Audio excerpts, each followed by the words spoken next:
It's all about humanity. About humanity.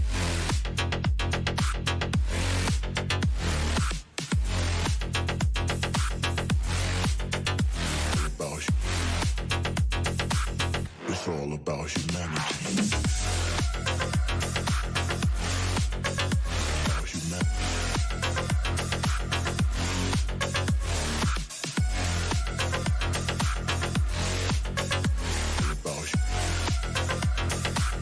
It's all about humanity.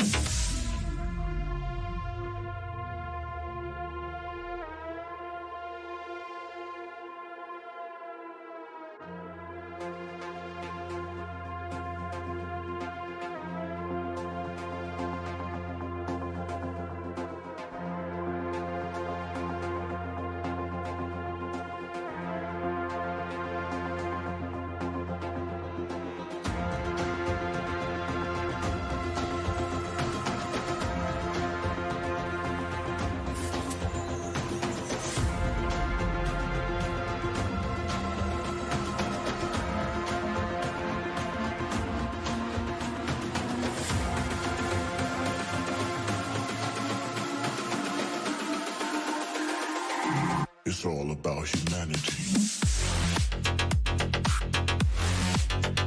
About humanity.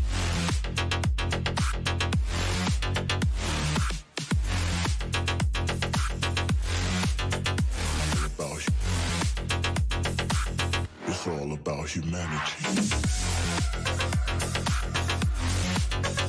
About humanity.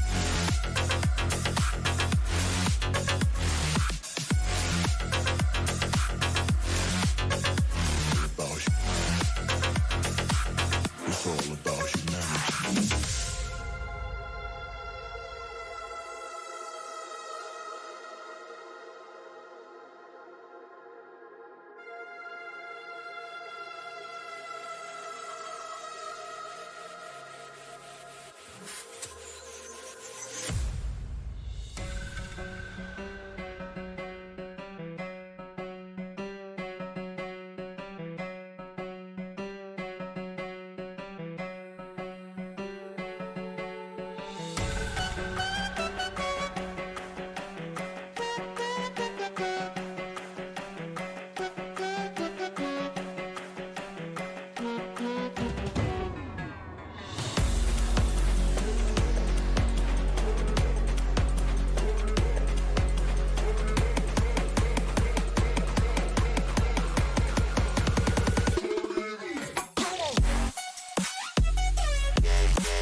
Cold blood in my fist, we fire starters.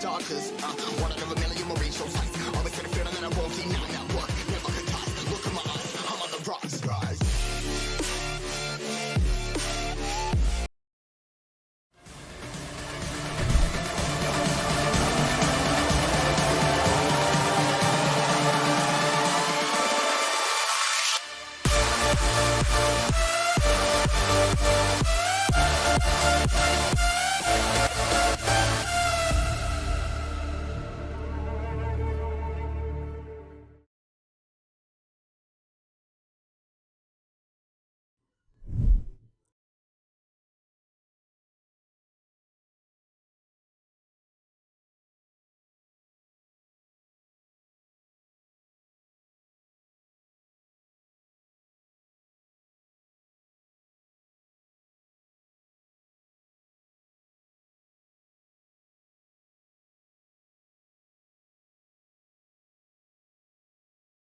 Well then I do believe you are muted. You forgot to unmute yourself on Streamlabs. But hi everyone, Oh, welcome, my bad. welcome So back. sorry. Here we go. I muted the desktop and I forgot to. I thought I All unmuted good. Yeah, don't worry myself. about it. But anyway, welcome back to Legend Esports, everyone. Let's get a little thankful. We're in the LRS Draft Expedition games. We have our first game is going to be Team 5 versus Team 6. Are you guys hyped for it? Definitely. We Yeah, have super some hype. very familiar faces. Yeah, a lot of familiar faces. We got. I think Psycho Dog was. Is he was in last split, right? He Also looks familiar. Pratoga, Yeah, Pratoga. Ronan returning once again. Spencer as well back. A lot of familiar players. Darwin Theory looking pretty good here. Got a lot of returning faces. A lot of people ready to go and show us how they play League of Legends. So we'll see how that goes. Yeah, I'm like I said, I'm super excited. Unlike the LAS, these are players who actually are in high percentage of Elo, platinum to diamond. So I'm super excited to see how they play and see how they itemize and what champions they choose. Yeah, also just seeing Definitely. like what type of spicy picks they're gonna pull up. Maybe something that flies along with the meta, or something they have a wild card for themselves. But I'm pretty excited to see what they pick and how well Well, they're gonna synergize with those picks. we've definitely seen some big wild cards picked, especially yesterday in some of those exhibition games, but I'm expecting some even spicier stuff to happen today. We also have a few role swaps that are pretty notable, especially considering what we've seen from the past couple of splits here. Yeah, I saw quite a bit of changes on the rosters, and I was just like, ooh, interesting. One of them I have to know, like it's not being streamed today, but Esmond, who's usually ADC, is now playing top lane. Mm-hmm. And I Yeah. thought that Yeah. was really interesting. And then you have Sheep, and he's actually in the ADC role this time, and not as support. And also take a look at Pratoga himself down there in that jungle role. We will be spectating him today, or sorry, watching his game as well. And I've seen Pratoga play. Was with him from day one with last split, just casting his game, seeing how they're going, and they went incredibly well. So That it's is interesting true. to see him move from that supportive role over to the jungle, and I'm definitely very excited to see what he has in store for us, especially with those mechanics. Yeah, one of the things that I get super excited for is when you get a person like in the support role who goes to a kind of a different kind of setting, because like I want to see how if they can adapt to it or not. Yeah, especially what type of picks they're gonna be picking. Like, Mhm. do they go the more aggressive jungler? Or do they go more of the passive one that will always be there for the team? It's sort of like I'm just sort of excited to see what Pratoga is gonna be pulling up, especially with this team of his, and just seeing how he displays what he can do inside the jungle. Not only that, but how does this affect his teammates as well? So That is true too, because if you saw Batoga in the last play, he likes the more supportive type of champions. So I'm curious to see what kind of junglers he pick. Is he going to go for the Zac, Sejuani, Rammus, Skarner type of picks for the team? Or is he going to go for like more of the meta-wise? And I think the meta-wise is kind of rolling towards Diana. Elite, I see a couple of Elises time to time again. Like champions that I think are early gaming champions. yeah, especially in this meta, they're clearly favoring fast, clear champions and just getting right on into the action. But yeah, that just all depends on to Patoga and to these and how well the enemy team or like Team 6, how well they're gonna be able to make these comps. And just we just have to see. I mean, I'm super excited for it, pretty much. Hmm. Things are looking great. Question for you, Salt. Hmm. What's up? So I know he was not he was disabled last split, but he is now enabled. He's Do you back. think we're gonna see a Viego today? Potentially, but not this game. I don't think it's gonna happen. You Game don't number think one. you don't think it's game number one? What about Gwen? Do you think we're gonna see a Gwen maybe? I don't believe Gwen is in the spot that you need her to be in to be viable in competitive play. I do think she's great for solo queue. Yeah, she's more of a solo She's queue very great for champion. solo queue. I do agree with that, but I have to say her W, I forget what it's called exactly, but it is insane. But I am I'm actually really wanting to see a Viego. Oh, it looks like Pratoka's actually, he's in the ADC role right now. I just don't think they're in order just yet. Oh, do I They're remember? just switching Yeah. things off. They're playing around, you know. They're playing around a little bit, waiting for everyone to join this lobby and get it going. But Rouge Ronin back here again was that rookie of the split, and now is moving over towards that mid lane. He was that top tier jungler. He played incredibly well, and I'm very excited to see him here tonight. See what he has in store for us. Yeah, I am super excited to see how he's gonna play tonight. Do we know what position? Let's see. Oh, let me just move over here real quick. There we go. My bad. But I am super excited to see the champions that are gonna be picked today. But as we will roll, it looks like they're slowly getting together. Trying Slowly to get but some surely numbers. joining up in this lobby. But I'm gonna send it over to the draft for you guys. And Oh, we do we have a pentacue? Oh wait, no, never mind. That wasn't a link. I thought that was a link, but it was something else. My bad. All good. No. But overall, things looking very great for game number one here. Other than that, what do you think about, some of the new meta changes that have happened, especially in this jungle? So there's actually, if you did not know, there's gonna be more meta changes to the jungle Even more. coming Even up. more. So to be honest, I don't know my thoughts right now because I'm like I thought I had the jungle down because I'm an ADC main at heart when I play League. And one of the things I like to do when I play ADC is like to see what the jungle meta is. So I know how to play bot lane, because we all know bot lane is heavy focus lane by everyone. Like, so you have to understand the jungle meta. But now they're changing it where they're having I think catch-up XP is going to be a lot more than usual. Yeah, I think for Riot, they're creating a lot more availability for champions to be able to jungle more, giving more of an opportunity. And they said that in their notes of how they wanted a lot more lower MMR junglers to be playing a lot more often and not just being autofilled. And so this step towards, I guess, giving 1,000 damage on smite when you're like In the in the early game, I don't know if they need that much help, but I mean. Yeah, I mean, smite fights should be pretty easy with that 1,000 strength smite. Wait, so the 1,000 they're doing that? So once you complete the smite item, you get 1,000 smite damage. Oh, so it's right no off the longer bat. so it's no longer based on level. Yeah, no longer. Interesting. So that's gonna make a lot of champions more viable in the meta when it comes up. But as for this game meta, at the moment we are on patch 11.9. What do you think they're gonna pick for the jungle in these games? I mean, I do expect to see Morgana, Diana still. I still think those are pretty prominent junglers, especially from last patch. They've been pretty prominent in terms of wave clear, in terms of damage, and just in terms of helping out the team in general, with just a huge amount of AoE. I had my jungle actually yesterday on the Expedition games, a pig boss move. He went Morgana jungle, and oh my gosh, I don't even have the words to describe. Like she's supposed to be support, but she can One tap. She literally can play all 5 lanes. She can be playing all 5 lanes, and I'm just like. I think that's not the insane. only thing that's threatening about her. I think, especially if Pratoga was to pull out that pick, it could be pretty spicy because it's also not that bad of a support pick as well, considering with the spell shield. It could also Definitely. help out the teammates.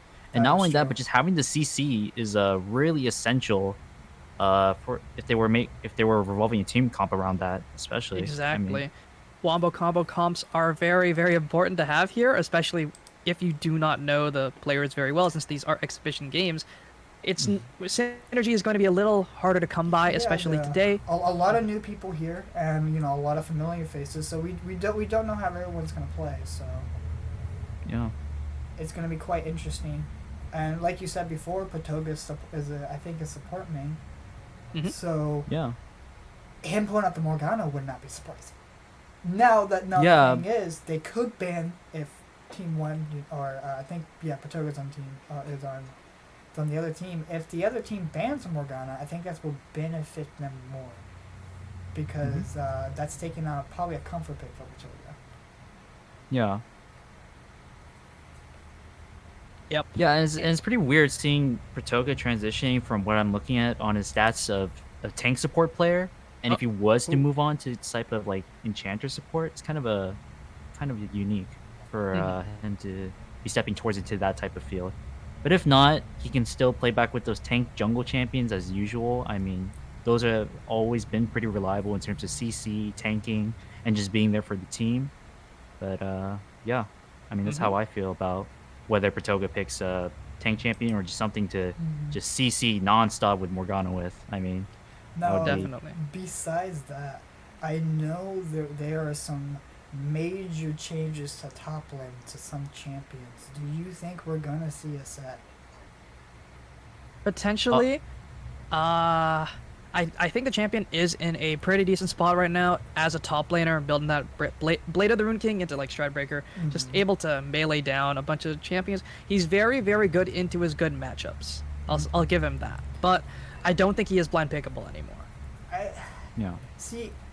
I can see that. I can see him not being blind pickable, but I can see him being picked just for the sakes that since they did buff his R for his AD ratio and they buff his W for his AD ratio, he can just stack shields on top of shields and then he just do a crap ton of damage with his haymaker. That's very, very true as well. And Asset is just one of those champions that you just gotta watch out for. You can't just let him get away with everything. He has innate sustain in lane. He has a gigantic shield. You gotta know how to play around that. Play around that big, massive cooldown, but also respect his damage because he does have it. That is true. Yeah, especially when Set is going against tanky comps, you can just grab any of those tank champions and just do massive AoE damage. So that is something to be afraid of, and you want to be afraid of that. But I don't think that's the only top laner that we might see. I mean, Shen is also coming back, just by a little bit, but with the shield just growing extra as the game progresses, that's also a pretty big buff for that champion. And just I can't wait to see comps that synergize around it. Speaking of Shen, for some reason in my solo queue games, in my normal games, no matter where I play, I always see Shen supports, and I would not be surprised if they pull out something like that. I don't know if it's coming back. I know Awesome Sheep played it last split, and he did really well with it. So maybe people were trying to say like, oh, maybe Shen is a good viable laner, because if you get a Shen and then you have a set on your team, like just imagine that set goes in and ults with the Shen ult. Oh nope. I think the one problem with Shen, though, is going to be that since Hecarim has been gutted, that's been one of the more synergized comps, especially with Shen Hecarim. But now that Hecarim has been pretty much gutted throughout this patch, and not only that, but the items, Turbo Chemtic and Deadman's Blade, have also been reduced and been nerfed. It's going to be a lot harder to synergize with Shen unless you have some other solution. I hope it's going to be something else, like maybe Skarner, I would suppose. But yeah.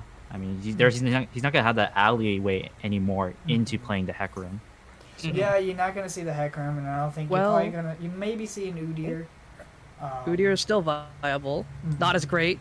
He's not blind pickable anymore. Yeah. Still good.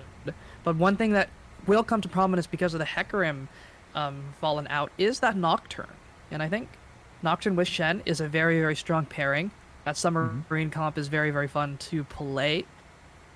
And it just works, right? Just how it is. But there are some other junglers that can become more prominent as well. I would love to see, champions like that Lilia, some more AP-focused junglers. And because the fast-clearing junglers have been knocked down a peg, Gragas could come back into the meta as well as a jungler. Yeah.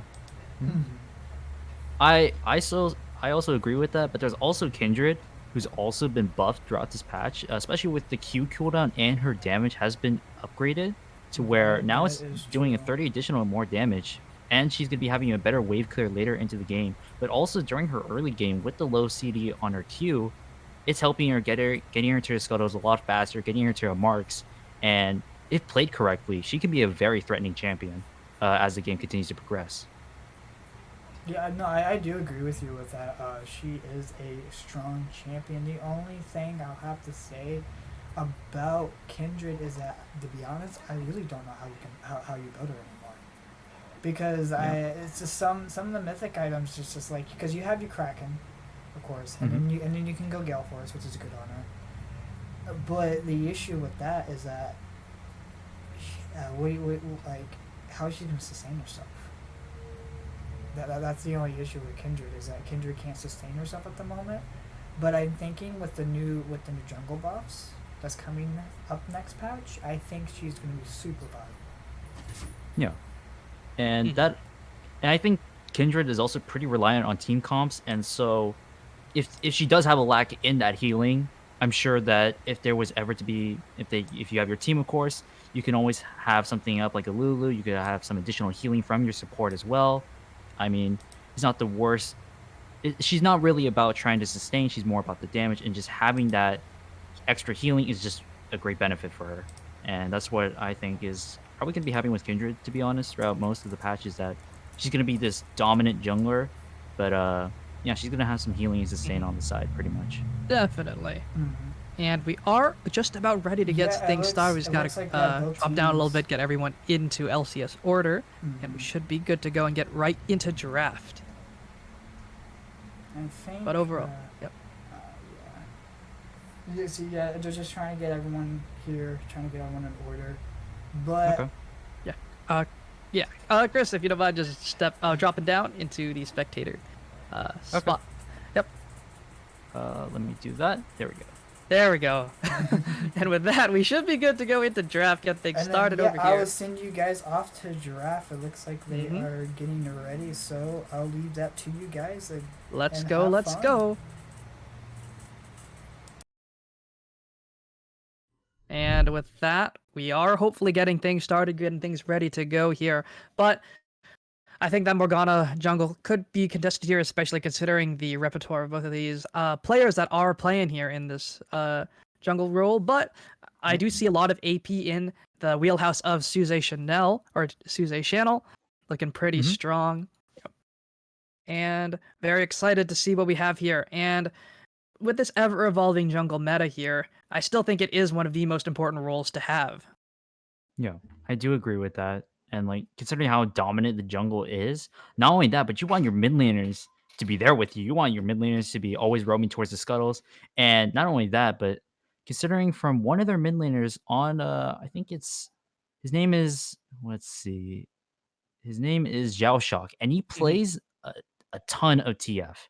And TF is That is always big. very good into roaming, always very good into actually synergizes into a good amount of team comps, I would say, because of just Mhm. having that global pressure and just having the CC of the gold card on such a low CD is really good. And with that, But an instant Thresh ban coming out from team yeah, number 5, Thresh and a and a Lulu Luluban. ban as well, just banning away these supports. Yeah. I mean, they're just trying to narrow down the support section, just little by little. And Hmm. yeah, Thresh is a Supportal very combat being mhm. taken down. Jinx being taken down right there. I Hmm. mean, pretty standard as in Yep. is in terms of bans right now. I mean, Jinx is pretty relevant in the meta right now, along with Kaiser Tristana. So just getting one of the AD carries off of that is pretty good.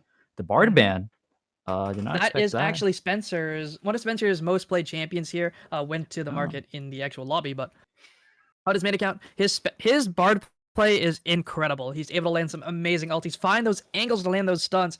He knows how to play that champ, and they just don't want it. But it is going to be that Morgana taken Morgana away. ban. Yep. There we go. Nope. Pratoga, no Morgana jungle for you, good sir. But with Hmm. that, we'll see what the final ban here is, and we'll get into this first pick. It's a Diana ban. Okay. So getting rid of those like super strong AP junglers that have crawled up into the meta because of those recent buffs, not allowed to be seen tonight here in game number 1. We'll see what is the first B1 pick. No more B1 Hecarim, hopefully, but we'll Yeah. see what Hopefully happens not. here. I mean, don't forget Tristana Kaisa still open as well. They could go for that strong AD carry pick right away. I think we'll if they see. do go for B1 Tristana, I think red pick can just super counter that with a lot of anti-engage champions. They could grab the That- Alistar. They could grab a Rel. Oh, they're hovering over it. Yep, it is They that lock B1 it in. Tristana. Super strong AD carry. Still strong. Still one of those that can burst you from 100 to 0 real fast. Yeah. And is really oppressive to play against. However, there are some picks that are pretty decent to her, especially those super long ranges like the Caitlyn, like that Ezreal. Caitlyn did recently get buffed, so it could potentially be played here. Yeah, could potentially be played here, but also not only that, but as in terms of like Ezreal is really good at sitting far back, but we do see the hover over to the Leona right here. Ooh, one of That's gonna my be pretty favorite spicy. champions. I'd say my signature champion at this point. We picked up here for Lock Mr. it in. CowJ in that bot lane for that support player. We'll see what's picked up next. However, they might just pick the bot lane or potentially grab a strong tier jungler. Yeah. But with that here, we do see just some bot lane picks coming around here, but it could be a potential Tristana flex here. Yeah, it could I be mean, a I don't potential think it is as Tristana strong flex. in other Oh, lanes, but it they're can still hovering the work, but it's Fiddlesticks and they Fiddle. lock it in. They lock it. Fiddlestick for Mr. Pratoga, bringing it out. He's going for that Scarecrow fear, that big fear over that wall. The Crow Storm coming Okay. through. I can sort of see what Team 6 is trying to look for. From just seeing Leona and Fiddlesticks, I could already tell they want the AoE. They want that. Just lock them down, stay in place, get feared, get stunned, and just die. They just want to look for that right here. They also don't want And- that Tristana jumping in. This is Yeah. definitely something that Tristana can never, ever rocket jump towards. Ever. Mm-hmm. And you got to be very careful, especially you guys need to ward a lot more often, especially with Fiddlesticks on the team. You're going to be finding some surprise angles, but we do see the Olaf hover going to be locking that in for B2. And let's see for B3 if they pick out their support. Most likely, I'm not too sure. It could either Rel be is that or open, and I think Rel is one of those answers that's really, really good into the Leona. Mm-hmm. And also relatively strong into Fiddlesticks, is able to jump over walls, is able to peel him pretty decently. But we'll see what is Yeah. picked up here. But I do think the Olaf pick is pretty good here. It does negate some of that Fiddlesticks and Leona pressure, because these two champions are heavily reliant on their ability to keep someone locked down. And the if fact they that don't there's an pick- Olaf there makes it a little rough. They built the Nautilus. Okay. Oh, So, okay. so my problem, well, I wouldn't be saying this, but Olaf does need a healing champion in some sort of ways, especially with like Lulu or Seraphine. Seraphine, Yeah, but Karma. yeah, but Olaf right now is not going to be as strong as what he can be if they were to pick some enchanter support. But having the Nautilus pick is And- very good, as in way of anti-engaged, but not only that, but going to be getting people off angles, especially with this grab. But we're going to Oh, be seeing the Sivir pickup. Okay. The Sivir pickup, really One good. The thing. spell shield, going to be able to just tank, get rid of all that CC, getting that mana regen after the spell shield. And not only that, but just really good wave clear and just scaling towards the late game. Really good pick, I would say. But now we're going to Definitely. be on bans now for the We'll second see phase. what that first ban is taken away here. But about that Nautilus pick, I am not the biggest fan of that pick, especially into the Leona, into that Fiddlesticks. Yeah, I feel like that would be super uncomfortable, especially trying to look for things into the early game against Leona Sivir. It doesn't really look too applicable, to be honest. There's going to be that Gnar taken away from G Dezek up in that top side. We're going to see what happens next here, but we are probably going to see a bunch of top laners taken away here, potentially a couple mids as well. And potentially forcing Shellshock to get away from that Twisted Fate here, coming in from Team 5. Yeah. And it They is do going to be ban that Silas Silas. taken away. Mhm. And you did say he does play a lot of that champion, a lot of that alt stealing. Gonna not happen today. We'll see what the final ban is from team number 6. Are they gonna focus on that mid lane, or are they gonna take away another top laner?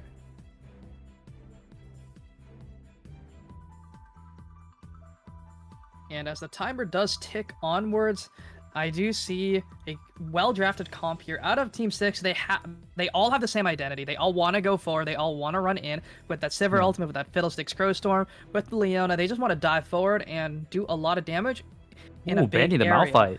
Oh, Malphite taken away as well. No big rock man coming to, That's pretty unfortunate. Jump into your house, take. I would everything honestly down. say that Malphite would fit their comp as well on Team 6. I feel like Malphite I would definitely be, think it would be great. would be a very, especially Gnar as well. I feel like both those top Hmm. champions, those synergize pretty well into Team 6's comp, but they're going to be getting rid of that so they don't even have the opportunity. And the Echo Yep. ban, Echo strangely, taken away. that's I think Zhao plays a little bit of that. I'm not too sure, but his TF, but the Lucian gonna be picked Ooh, it's up. the Lucian. Could be the Okay. Lucian top. I'm expecting it Okay. to be Lucian mid, however. This could be, I mean, like you said with the Tristana, it could be a flex pick. So who knows? Maybe they want to go the Tristana mid. Maybe they want to go, or they just back off with the Tristana ADC. Both these AD carries can possibly just go and switch off right here. But we're gonna be seeing what Well- B4 and B5 are gonna be playing as.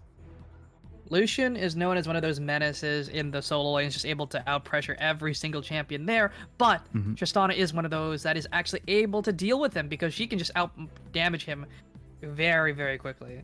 Especially very, with the very Halo scary. Blades. Mhm. Especially Halo That- Blades. That little bomb charge there just does so much damage, and with the ability to proc it super fast because of that ruin Halo Ooh. Blaze, as you said. The Zed. Oh, it's gonna be the Zed. Gonna see some LL stylish here coming in from Rouge Ronin here. In his namesake here. A Ronin coming in with that disgraced ninja Zed. And now they're going to be picking for Dazik, but they're going to be hovering over the Mordekaiser right here. Ah. And Mordekaiser very good for isolating some of these champions that, especially Fiddlesticks, are getting especially hard damage carries, especially like Lucian, going to be getting them off of the field. And then just letting the rest of the team do their work, especially with Zed, Olaf, and just the amount of CC from Nautilus. They're going to be in Tristana. After Mordekaiser takes someone out of the fight, they just want to go all in, from what it looks like. And Definitely, and we'll see what the final answer is here from team number 6. Are they going to put that Lucian up against the Mordekaiser, or are they going to let him deal with that assassin in that mid lane? They are thinking it very, very thoroughly here, closing in on that ban timer, and we'll see what is going to be picked up here in just 2 seconds. It is Oh, going and to be they that do come gangplank hover, a little bit over. That's fine. It is going to be that gangplank taken up here for Mr. Psycho Dog, which means that Lucian is going to that mid lane for his shock. Yeah, and this is what I expected from Team 6. They wanted that AoE damage, and they got it. Especially They with definitely Fiddlesticks, have GP, and Leona. And that's just going to be collateral damage. And it's going to be pretty spicy there. But with Team 5, though, their comp is looking towards solo killing or just trying to get these comps or just picking them out one by one, especially with Zed and Nautilus. And then Tristana just going to be getting in there. But yeah, I Their mean, damage it is looks, very pretty spicy. precise. Very precise, very single target-esque. They are going to be able to obliterate a single target in the blink of an eye. 0.01 seconds, that Lucian is gone, that Sivir is gone. They have the ability to just knock a carry out right away and take away another carry with that Mordekaiser. But Yeah, and I think the GP does negate a lot of that. yeah, GP doesn't negate a lot of that. And also, I think having the Mordekaiser and the Nautilus does put pressure on them to maybe buy a QSS if they're ever in a really bad situation and just having that QSS. And that makes them late on their builds, especially with the 1300 gold plus that you have There's to a big buy. tax. Yeah, it's a really big tax. And so it just depends on how aggressive Team 5 will be and how far or how well Team 6 catches out Team 5 if they're ever in those type of situations, especially with Fiddlesticks. Because you think you're winning a fight as Team 5, you're like, oh, we got this, and then guess what? Fiddlesticks comes in, boom. 5-man fear, running around Yeah. with that Ghost Storm, AoE damage, ticking away little by little. And Yeah. it is going to be very, very interesting to see how things go here. Both teams looking very, very fun to watch. Very, very flashy with that Lucian, with that Zed, with the GP, with the Tristana. Yeah, Looking for things to happen. I will say though, in the early laning phase, especially for mid lane, I feel like that Rogue Ronin might have to be staying far back against, especially Zhao Shock with the Lucian pick, because early levels, level 2 is not going to be the best, because considering he's going to have to run away if he does pick up with his shadows, and all Zhao Shock is going to keep on doing is going to be pushing the wave, going to be having so much prio, and going to be helping Pratoga just looking for scuttles anytime, and just having that pressure is Definitely. really good for the early game. And not only that, but I think Team 5 has a lot of things to be afraid about, especially with the GP all going to be global, going to be looking in for any opportunities to get any type of kills. But not only that, but just any roams.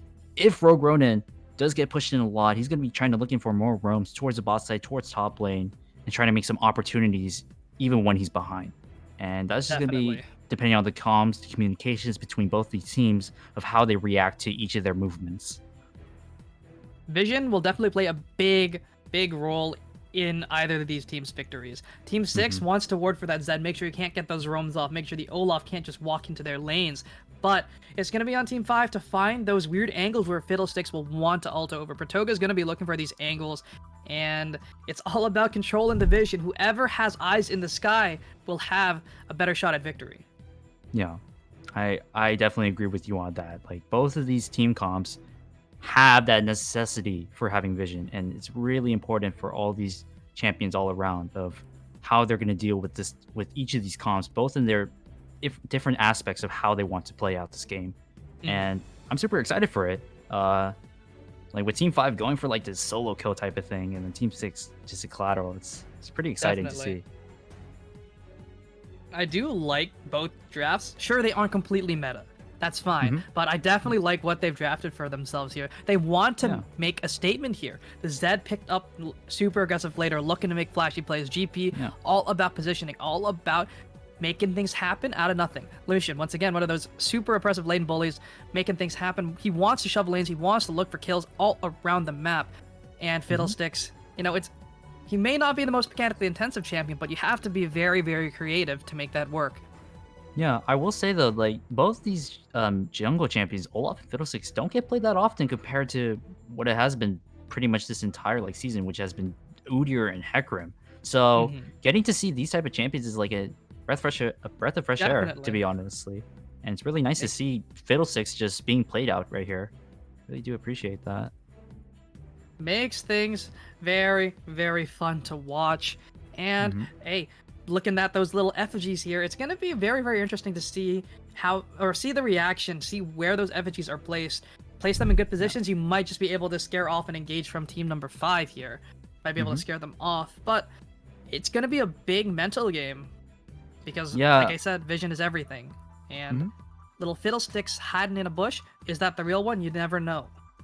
Yeah, I think like we said, like, vision is going to be very important in this game, and especially for bot lane, because who knows, once Xiaoshao pushes in the lane, Rogue Ronan is going to be looking down towards bot lane, so Sivir and Leona both have to back off at any opportunity if they can, because he's missing. You don't know where he is, and so you have to be very attentive in this game, especially with these type of champions who just want to look for things, especially with Nautilus. Tristana going to be going in for that early aggression at any time, but it's going to be a little bit harder considering with Sivir's spell shield and also that, but Leona with just the amount of CC that she contains and how tanky she is, especially in the early game, and how she's going to be scaling throughout the game, she's going to be pretty threatening to this team.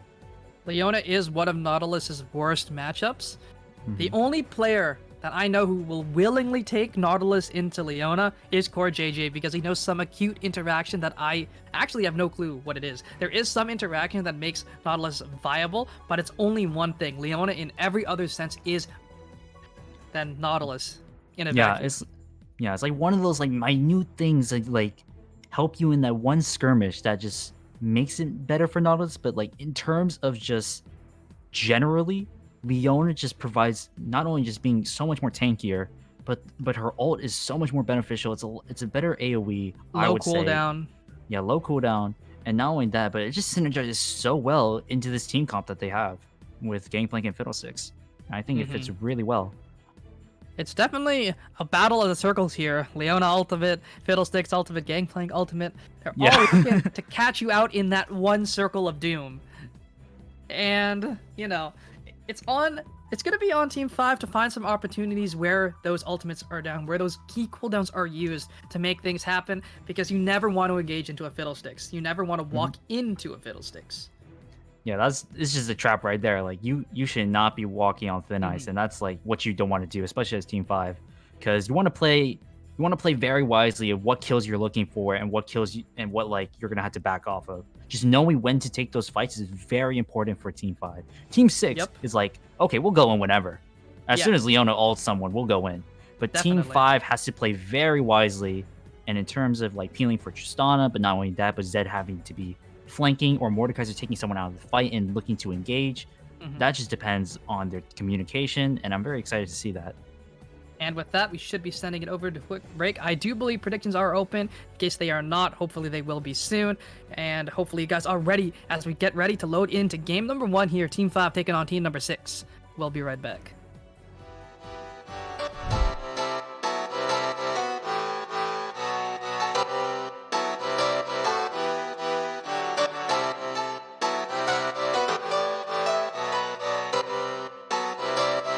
I saw you smile from across the bar. Yeah, she was pretty and so close but so far. She flipped her hair and I thought this can't be true. How does a man like me get someone like you? And then she looked at me and I was confused. Everyone here can't be the one that she'll choose. And I looked back and saw the spark in her eyes. This can't be real, my head's telling me lies. Just like that, you're coming closer to me. Come shake me, grab me, so I wake up from this dream. I can't breathe, come with me. I don't know if I can speak. Then she said, come with me and let's be free.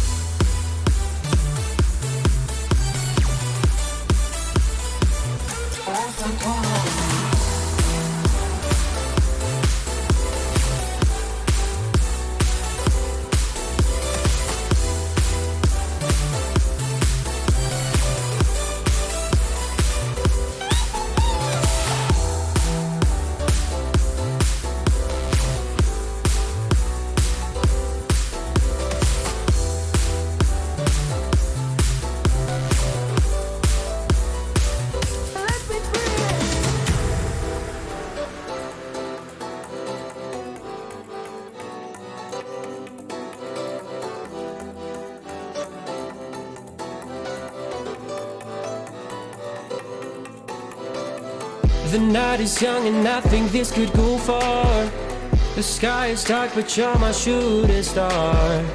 Could see your face reflect upon the moon. It was a pretty summer night in June. And then she looked at me. Welcome back, everybody. Here we go. Game number 1 of the exhibition of LRS draft taking place right here, right now. And we just see a standard 5-point ping coming out from team number 6. They just want to get through this early game because there is a Zed there. There is a Tristana. They don't want to get caught out right away. Prepare for that invade. But personally, I think I would stack, especially into that Nautilus. Yeah, I do agree with that. I mean, they want to just, stack onto the Nautilus, but not only that, but we do see a little bit of aggression right here from... They get the they're gonna ward be as clearing well. out the ward. Early experience, and that's going to be very, very important here, especially for that mid laner. But Lucian's going to be able to grab that ward as well. Oh, that's really good. And they still don't clear out that ward from the bot river right there. Oh, flash from the Rogue Ronin. Oh, Faker, look at the moves. Look, what was that right there? That was very, very interesting to see there, Mr. Ronin. He flashed out of vision. That's what he was doing. He's looking to get away from that ward. Look, I get it. I get it, Rogue Ronin. I get it. You want to style on Xiaoshock. I get it. You don't need your flash. Yeah, you don't need it. He's like, okay, you know what? I'm going to relax. Going to pop my flash. Just going to... I'm gonna go easy on this guy right here. Give myself a challenge. Yeah, he wants himself a Make challenge. it a little difficult. And with that, we're just seeing a blue buff start from the Olaf, surprisingly, but Pratoga looking for that blue buff as well. It's very, very helpful, especially as that Fiddle sticks here. But and he's gonna be looking for the double clear for the for blue and the Gromp at the same time, simultaneously. Yep. And in terms of jungle clears right now, we do see that Fiddlestick's going for the blue, while also Olaf is going for his own blue, so they're going to be going for their separate scuttles, depending on the clear. There is vision on that red buff. He is looking to path towards that here, and we'll see if the Olaf is able to grab that up, and I think he will be able to grab that completely uncontested, for free. Yeah. But not only do we see that, but we also see towards the mid lane, we also see Xiaoshock and Rogue Ronin. I mean, in terms of health right now, Rogue Ronin is already at half HP, while Xiaoshock is just pushing in the wave right here. Already eating a potion, already down to 2. That's some decent trading coming in from Mr. G Desik up in that top side, doing some decent damage, but that grass proc as well as that little shot there, doing some mad damage. Here come the barrels. Is it going to land? The slow's not going to land, but here comes the bonk. Oh, but the obliterate. Basic, That's though. a good trade from Mr. Psycho Dog. Very happy about that one. Yeah. But now we're going to be seeing Suicide Channel, going to be looking in towards the tribe, which is going to be walking up right now. Looking for the play. Is it going to happen? Here comes that pull. Ooh, The grasp. Is it enough to Oh, it's gonna miss. Here comes the Olaf. That Undertow gonna land 1, 2, 3. Down he goes. First blood for the Olaf up in the top side. Susei Chanel grabbing that one. Yeah, but not only that, but we do see Pratoga going to be walking up towards his Raptors. He doesn't know that his res been taken. Or He now has he does. No clue. Well, now. Now he does. He's now suffering. Not only that, but they also are ahead by 500 gold for Team 6 right here. And so They were able to find that kill. Very, very helpful. Giving that to the Olaf. He is definitely one of those champions that likes having those early kills, likes to get to its power spikes a little bit earlier. So very, very happy about that one. Yeah. And in terms of Scuttles right now, they're both still alive. But we do see that Susui Channel is going to be walking up towards the top river to be grabbing that. And not only that, but you also see that G Dazik is going to be freezing this wave. Especially after just Psycho Dog just dying. No wards placed from Psycho Dog as well. Makes this a little bit more difficult. Olaf is probably just going to look for that Scuttle Crab, look topside once again. But this time Pratoga is in his back pocket. We do see Pratoga back in there. But we also see in the mid lane, towards the mid lane right now. We also onto see... Susei Channel. Here comes that silence landing. Undertow going to land once again on Psycho Dog. Here comes that fear. They're just looking to walk out. Yeah, nothing's really happening too much right now, especially after the first blood. Now G Dazik just wants to be staying back, denying XP as much as he can, and just gonna be farming just as like usual. But we do see right now in the mid lane with the huge CS lead of just 10, just a whole wave right now of like pretty much 7 right now. But it's looking pretty good. Oh, we do see the pull from G Dazik. Tower taking some mad damage, and that CS lead is gigantic up in that top side. Yeah, you do see that. He is pretty much ahead by like 10 CS right now. Gonna go wide. They are looking to do some decent damage here on the bot side, but it is gonna be them just walking away from that one. Yeah. Not only that, but we also do see on the bot side, we do see some wards that are gonna be seeing if Ola's gonna be clearing the blue raptors at all. Not only that, but just gonna be a notification of whatever they need to initiate with, especially with Fiddlesticks leaning towards the bot side right now. Gonna be clearing his wolves. And we still see Xiaoshock going to be having so much pressure against Rogue Ronin right now. That electrocute damage doing a lot though, chunking him to just over half HP, just over 3/4. But he is going to be able to match that damage very, very easily because he is that range to the melee matchup. Yeah, and guess what? His flash is coming up. It's coming up pretty soon. Might look for the play with that flash that he did use a little bit earlier, but the fact that he didn't have that flash meant he had to give up a lot of CS, is not able to contest very, very much. Yeah, and it seems like Xiaoshock has just been backing the pull gonna land once again onto Psycho Dog, taking some mad damage from the Mordekaiser, but that level up has just been dinged. But G Dazik just happy to freeze this wave, happy to just farm it out here as that Mordekaiser. He knows he's gonna be useful no matter what. And we do see by W Far, he's gonna be They're pinging out his mastery. Here. The root's going to land onto Nautilus. That Xenoblade doing some decent work here. Stun going to land as well. The Nautilus is feared up, stunned up, but Susei Channel is there in the backside. That's some decent damage onto Leona. Is it going to be enough? It is. First blood for the bot side. Darwin taking that one. Here comes that Zad doing some mad damage with a death mark, and it is going to be a 2-4-0 for the side of team number 5. Yeah, that was really good for Team 5. But not only that, but they're now ahead by 2K. That's a lot of gold that they have been giving to themselves right now. And we're going to be seeing a little bit of skirmish between Rogue Ronin, but not only that, Darwin Channel stepped up a little bit too far by doing some decent damage in return. Gonna grab not only they're ahead by the 2K, not only they're ahead by 2K, but they're also just going to get this first dragon right here. And that's so much pressure onto this. And we see Xiaoshock... The Cullen is going to be used here just to push that wave in, but Rogue Ronin just trying to clear it up a little bit, maybe look for a potential freeze. Now he's just looking to shove it. Yeah, in terms of jungle right now, it's going to be... He's pretty much Susui Channel is very dominating right now. Just under 10 CS up, has that kill, has 2 assists, has that Iron Spike whip here, looking to make some pretty nice clears. Yeah. And not only that, but Rift Herald is going to be coming up pretty soon, so we do see that Susui Channel is going to be looking for his Krugs right now, probably going to be looking for a reset. If not, goes to his Raptors, then clear up his blue side, and then try to look for Rift Herald or gank towards the top side. If not, he's still dominating right now in terms of jungle clear and in terms of his KD. We not only see that, but we're going to be seeing the support went to the market. Just going to be trying to ward up a little bit. Going to be looking to clear some things. Yeah. He's doing his own thing right now. But we also see Pratoga. Pratoga's also walking up towards the topside jungle. Just to be seeing not only they're gonna be seeing Dazik just pushing in this top wave repeatedly, and towards the bot lane, we do see that Tristana and Nautilus gonna be having a lot more prio considering how aggressive their laning phase is, and just gonna be trying to grab as much plating as they can. Decent especially damage, into just gonna this jump away. And Jump that bomb away. on that tower does a lot of AoE. A lot of players just don't expect that damage to come through because it is on that tower. And that AoE is very, very strong, but the Death Grasp just gonna barely miss onto Psycho Dog, able to walk away from that one. And in terms of level right now, we do see that Sui Channel is now ahead by... He's now level 6, while Pratoga is still at level 5 right now. So he's going to be having his ult before, and he's going to be able to tank a lot more CC just by being ahead by a level right now. Those base stats are very, very helpful. And just levels in general worth about, I believe, 500 gold on their own. So being that 500 gold up extra on top of their gold lead just makes things a lot harder for team number 6 to make things happen. Now, the only winning lane that we do see here is going to be that mid lane here. His Shock doing a lot of work. Here comes the Colin doing some decent damage. Under the tower, is it going to be enough? It is! He's going to gun him down in the streets. But here comes the Olaf up in that top mid side as well. Looking to take him down. Exhaust coming through. Iron Spike Whip not going to be enough. And he's going to be able to walk him. That's what is he? The Ragnarok coming through as well. And the axe is going to be flashed away by that Lucian. Shellshock able to grab one kill and walk away with his life. Yeah, really good solo kill and great job dodging the axis from Susui Channel.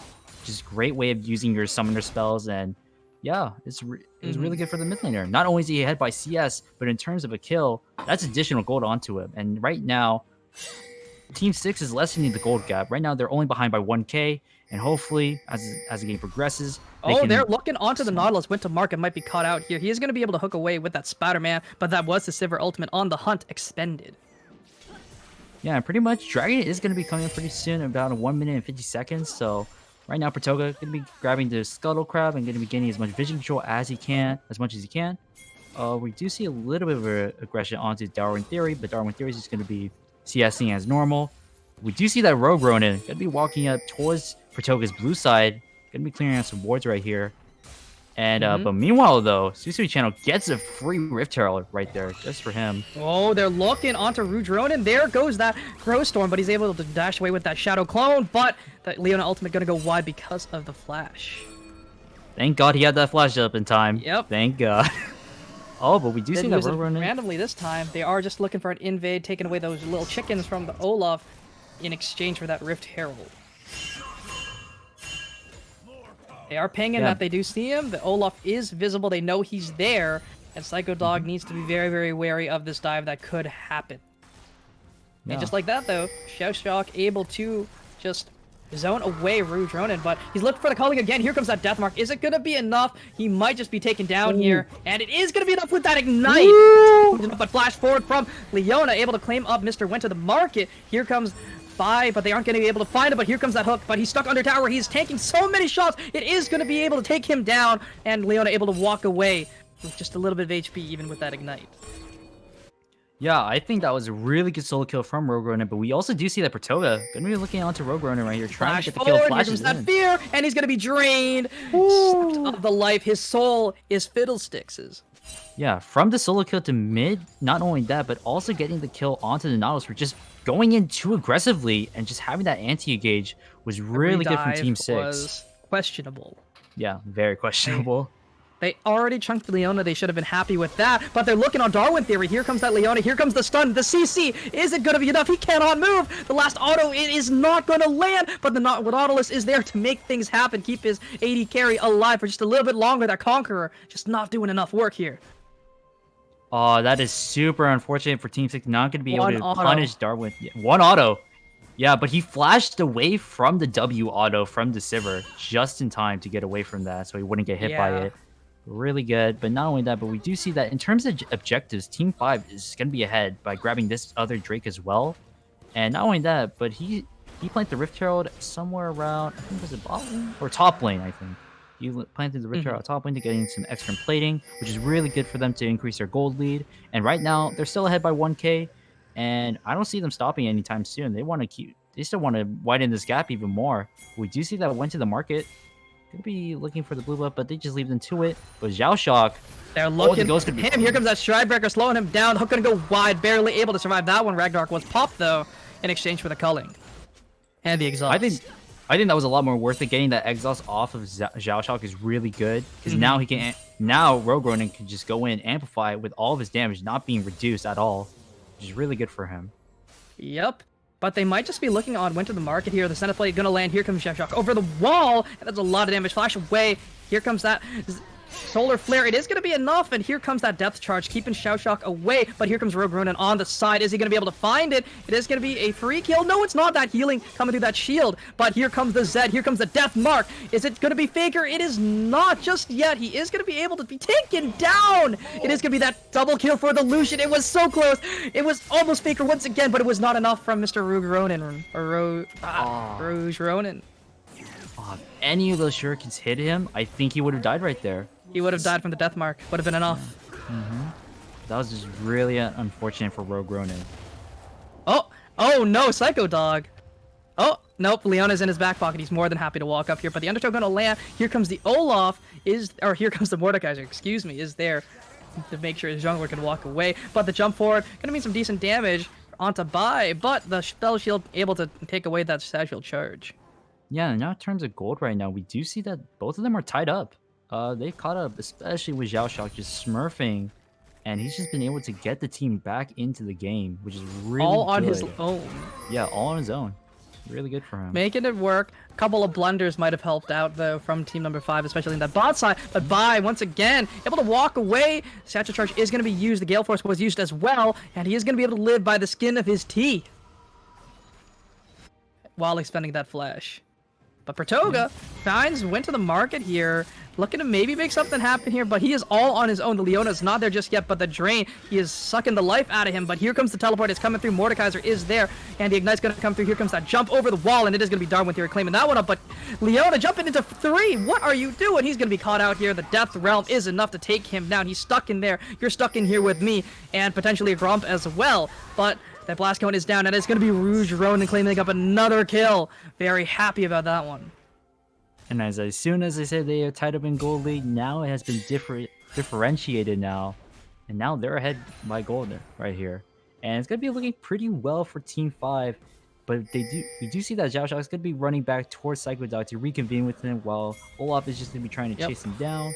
But everyone is there. They're looking to try and cut him off by the Tribush. The Nautilus is there, but just a little too late, unfortunately, on that time window that they did have.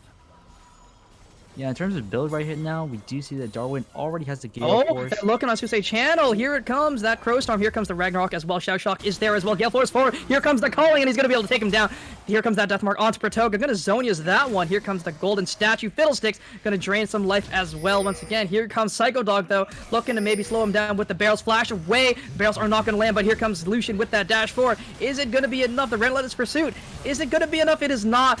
Decent knockouts from Nautilus, but the flash forward from Cow J able to land that stun. Able to land that Shield of Daylight.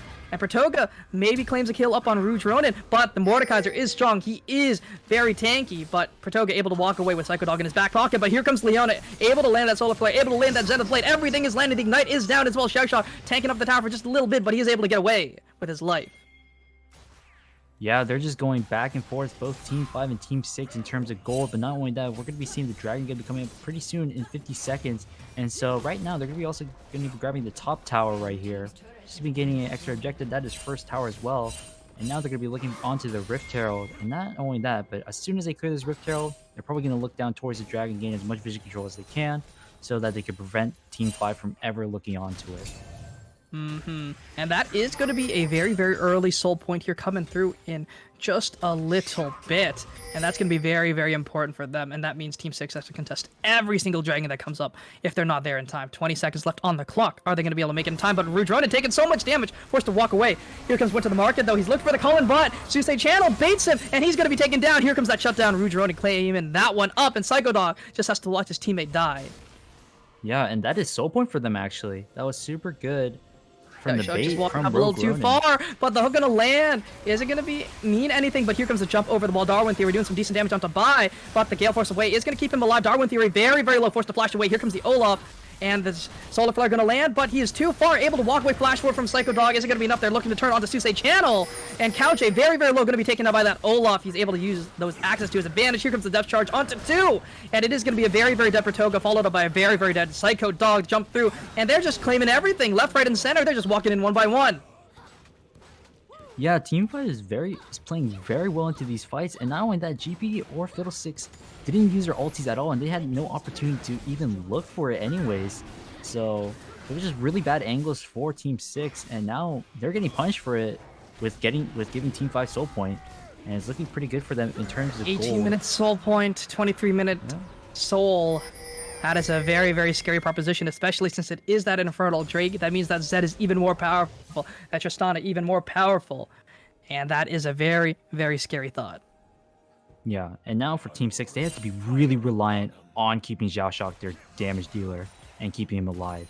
Because especially with getting caught out during the mid lane, getting baited out by Rogue Ronin, that definitely punished them in terms of damage, but not only that, but in terms of giving them kills as well. And it was just very bad for him to getting caught out right there.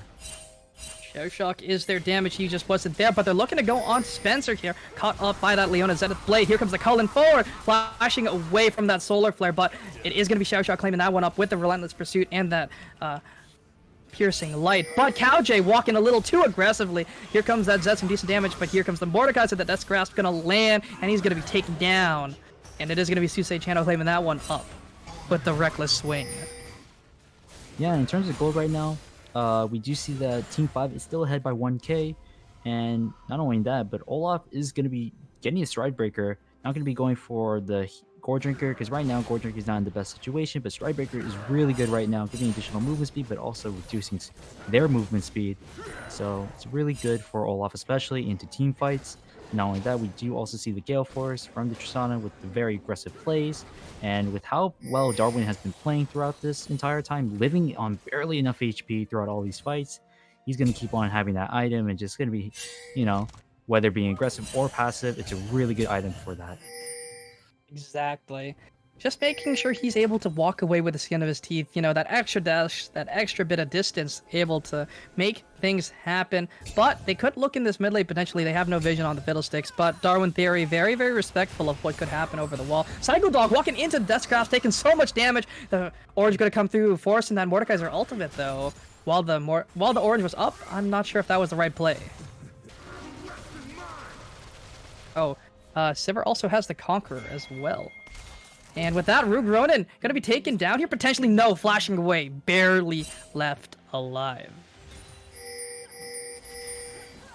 I mean, in terms of right here, what we're going to be seeing, though, we do see that Team 6 is going to be having a lot more vision compared to Team 5 right here. Ooh, Zenithblade just going to go barely wide, but Spencer is here. He's looking for that Sivir. Pratoga is there as well, but he just walked the wrong way. Cowjay? Gonna be taken down here by everyone, and it is going to be Pratoga claiming that one up. He even used the Depth Charge.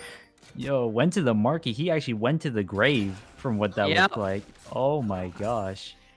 That was... he walked. Was there a communication problem? I don't understand that. Maybe he disconnected. That was not the pathing I expected from Spencer here. But Psycho Dog looking to do some damage to G Desic here. Everyone is here. Here comes the Mordekaiser. Here comes everything. The Crow Storm, the Cannon Barrage, and that's just going to be Psycho Dog claiming up that one. But Susei Channel is there as well. By looking to make something happen. Spell Shield is used. Here comes the Zenith Blade. The Ragnarok is forced. Stridebreaker away. Gonna be able to walk away from this one, but Rouge Ronin is here. Here comes the Justana. Darwin Theory is here as well. Jumping for Pratoga. Gonna be taken down. Deathmar is not gonna be used, or was used, just not gonna find anything though.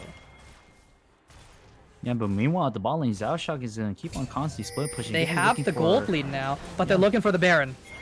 They're looking for it. Has fallen though. Their damage there, but Susei is very, very low. They're looking for the barrels. GP is here. He's going to be able to make things happen. Darwin Theory taken to just under a half HP, but here comes the flash forward from Bai, looking to take down Darwin Theory. Gale Force is not enough to keep him alive. The teleport coming through from the top line from the Mordekaiser, but Bai stuck in the wrong place. But here comes Xiaoshock. He is their damage. He is there. The carry has arrived, and he's doing so much work here.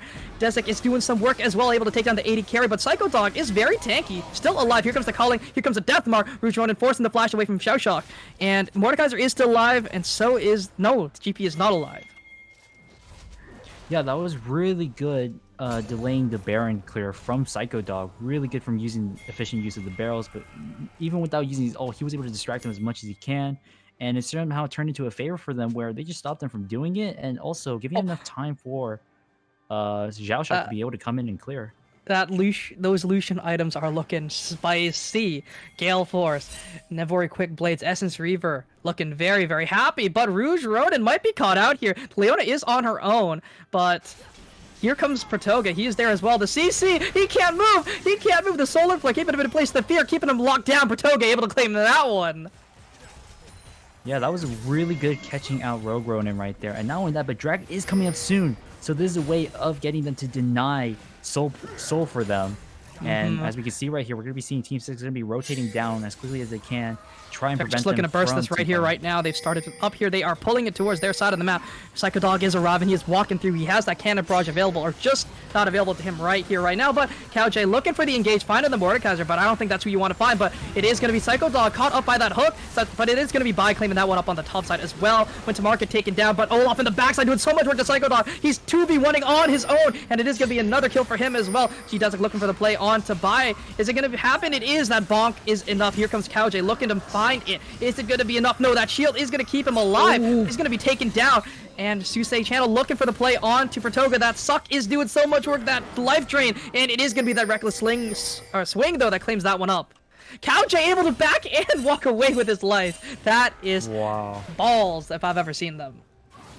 Okay, well, that was complete. That looked like it was pretty favorable for Team 6, especially with getting all that collateral AoE damage down. But as soon as Susei Channel kept on picking the two members out of the team, then he went back to help, and it just looked pretty much favorable for Team 5. And went from there. We do see Cow J could be doing a little bit of CC towards Rogue Ronin. Yeah, I mean, in terms of towers right now, we do see that Red Team has so much map control. And not only that, but they prevented the soul for Team 5. And if you take a look at the Zed's items here, he's only sitting on that Eclipse. But here comes Darwin Theory, able to claim up that tower. But it is Cow J looking for the counter engage. Solar Flare is going to go wide. Cow J very, very low. But so is Went to the mark. Here comes the calling, forcing the flash. Rogue Ronin taken down very low as well. But here comes Xiaoshock jumping forward. The kill force for it isn't going to be enough. But Xiaoshock going to be taken down by Darwin Theory. But it is going to be Bai looking for the play. He's not going to be able to spell shield that one. And Susei looking for the play under the tower. Psycho Dog very low. Here comes that Crow Storm, able to claim it up though. But it is going to be a return kill from the Olaf. Susei Channel able to claim that one. Wow, there are so many kills being happened throughout the map, and not only that, but in terms of gold, they are also tied, and it's pretty much just back to back, and none of them are wavering, none of them are stopping, and they're going to keep on going until to see whoever falls first. Definitely. This is a spicy game, number 1 here. 25 minutes, 23 kills to 21. It is a crazy game. And this is what we want to see. People are showboating. People want to have high stock. They want to be picked first. They want to show why they are strong, why they deserve to be picked. And from right here, we also do see that Susei Channel is going very tanky, not only with the stairs, but with the Randuin's Omen, Bramble's Vest, and Plated Steel Cap. So he's not going to be dying anytime soon. Making sure that the GP and the Lucian just can't do anything to him. He is a very, very tanky Olaf, a very tanky Viking. That Randuin's Omen doing a lot to mitigate a lot of that Lucian's damage, especially since he does not have the Infinity Edge just yet. And that Bramble Vest negating a lot of the healing from that Immortal Shield Bow from the Fiddlesticks as well. And it's just a very, very tanky boy. What can I say? Yeah, and in terms of team fighting, things have been actually seemingly go well for the blue team. I did not expect them to be. I expected them to be getting caught out a lot more, but especially throughout this entire mid game, it seems like they're holding these initiation for these fights, and they're sort of just knowing when to fight. And it's really good. That's what I wanted. By the hook, and it is going to be the depth charge onto 2, but it is going to be Xiaoshock looking to take down Went to the market. Here comes Pratoga, though, claiming up that one. That's a lot of damage onto Susei Channel with that culling, but the spell shield is going to make sure that Death Realm not going to come through, but Rogue Ronin looking for something to happen, but a double fear from the Crow Storm, doing a lot of work. Darwin Theory taken down, and this is the team fight win for team number 6, but Olaf looking to take down Pratoga. Zonia's is going to keep him alive for just a little bit longer, and Psycho Dog not able to slow him down in any respect, but this could be a Baron. Yeah, this is a definitely lookable Baron right here, but not only that, but we do see a miss of all of them. Not only that, but right here, we see Xiaoshao gonna be Oh, looking to poke Xiaoshao Rogue doing Ronin so right here. much damage to Rogue Ronin, forcing him to run away. Desik looking for the play onto him as well. He is sustaining a decent amount. Xiaoshao very, very low, but we're apparently looking at Baron. But it is going to be Xiaoshao able to walk away with his life. They might look to turn on the Mordekaiser, but they're just going to base, be happy with what they've gotten. Taking home that purple worm. Yeah, really good to grab the Baron. Not only that, but now Team 6 is ahead by 2k. But we do see that in 40 seconds pretty much. The Soul Dragon will be coming up pretty soon. But we do see that Team 5 going to be clearing as many wards as they can so they can gain vision advantage and map control for this. And they want to be prepared to see what's going to be happening next and whether they can get the soul or whether Team 6 can steal it away from Team 5. Tao J walking very, very greedily once again, but it is going to be that fear forcing the Ragnarok though for Toga, making sure that Olaf is not able to just make things happen. Rogue Ronin is there as well, but the Xenoblade not going to land. It is going to land, but it is not going to stun him because of the Ragnarok, but the team fight is coming through. The culling doing so much damage. On the backside, though, Psycho Dog might be caught out. He's going to be taken down. Cow J very, very low as well. Here comes the Death Mark onto the Leona, but Rogue Ronin taking the half HP, going to be taken down by Xiaoshao. Here comes the Crow Storm doing so much work in the Gale Force, able to claim up another kill onto Shistano, but here comes Tuesday Channel trying to make something happen. It is not enough. Desik is very, very strong. The Mordekaiser is sustaining, but it is not enough. It is going to be a triple kill for Bai on the backside of that fight, taking everyone down with those boomerang blades. Just the way Xiaoshao is moving throughout these fights and just So being able smooth. to evade. He's gliding. Yeah, he is gliding right now, especially with the Navori quickly, just being able to reset his E dashes and just constantly being able to dodge all these things that are coming at him.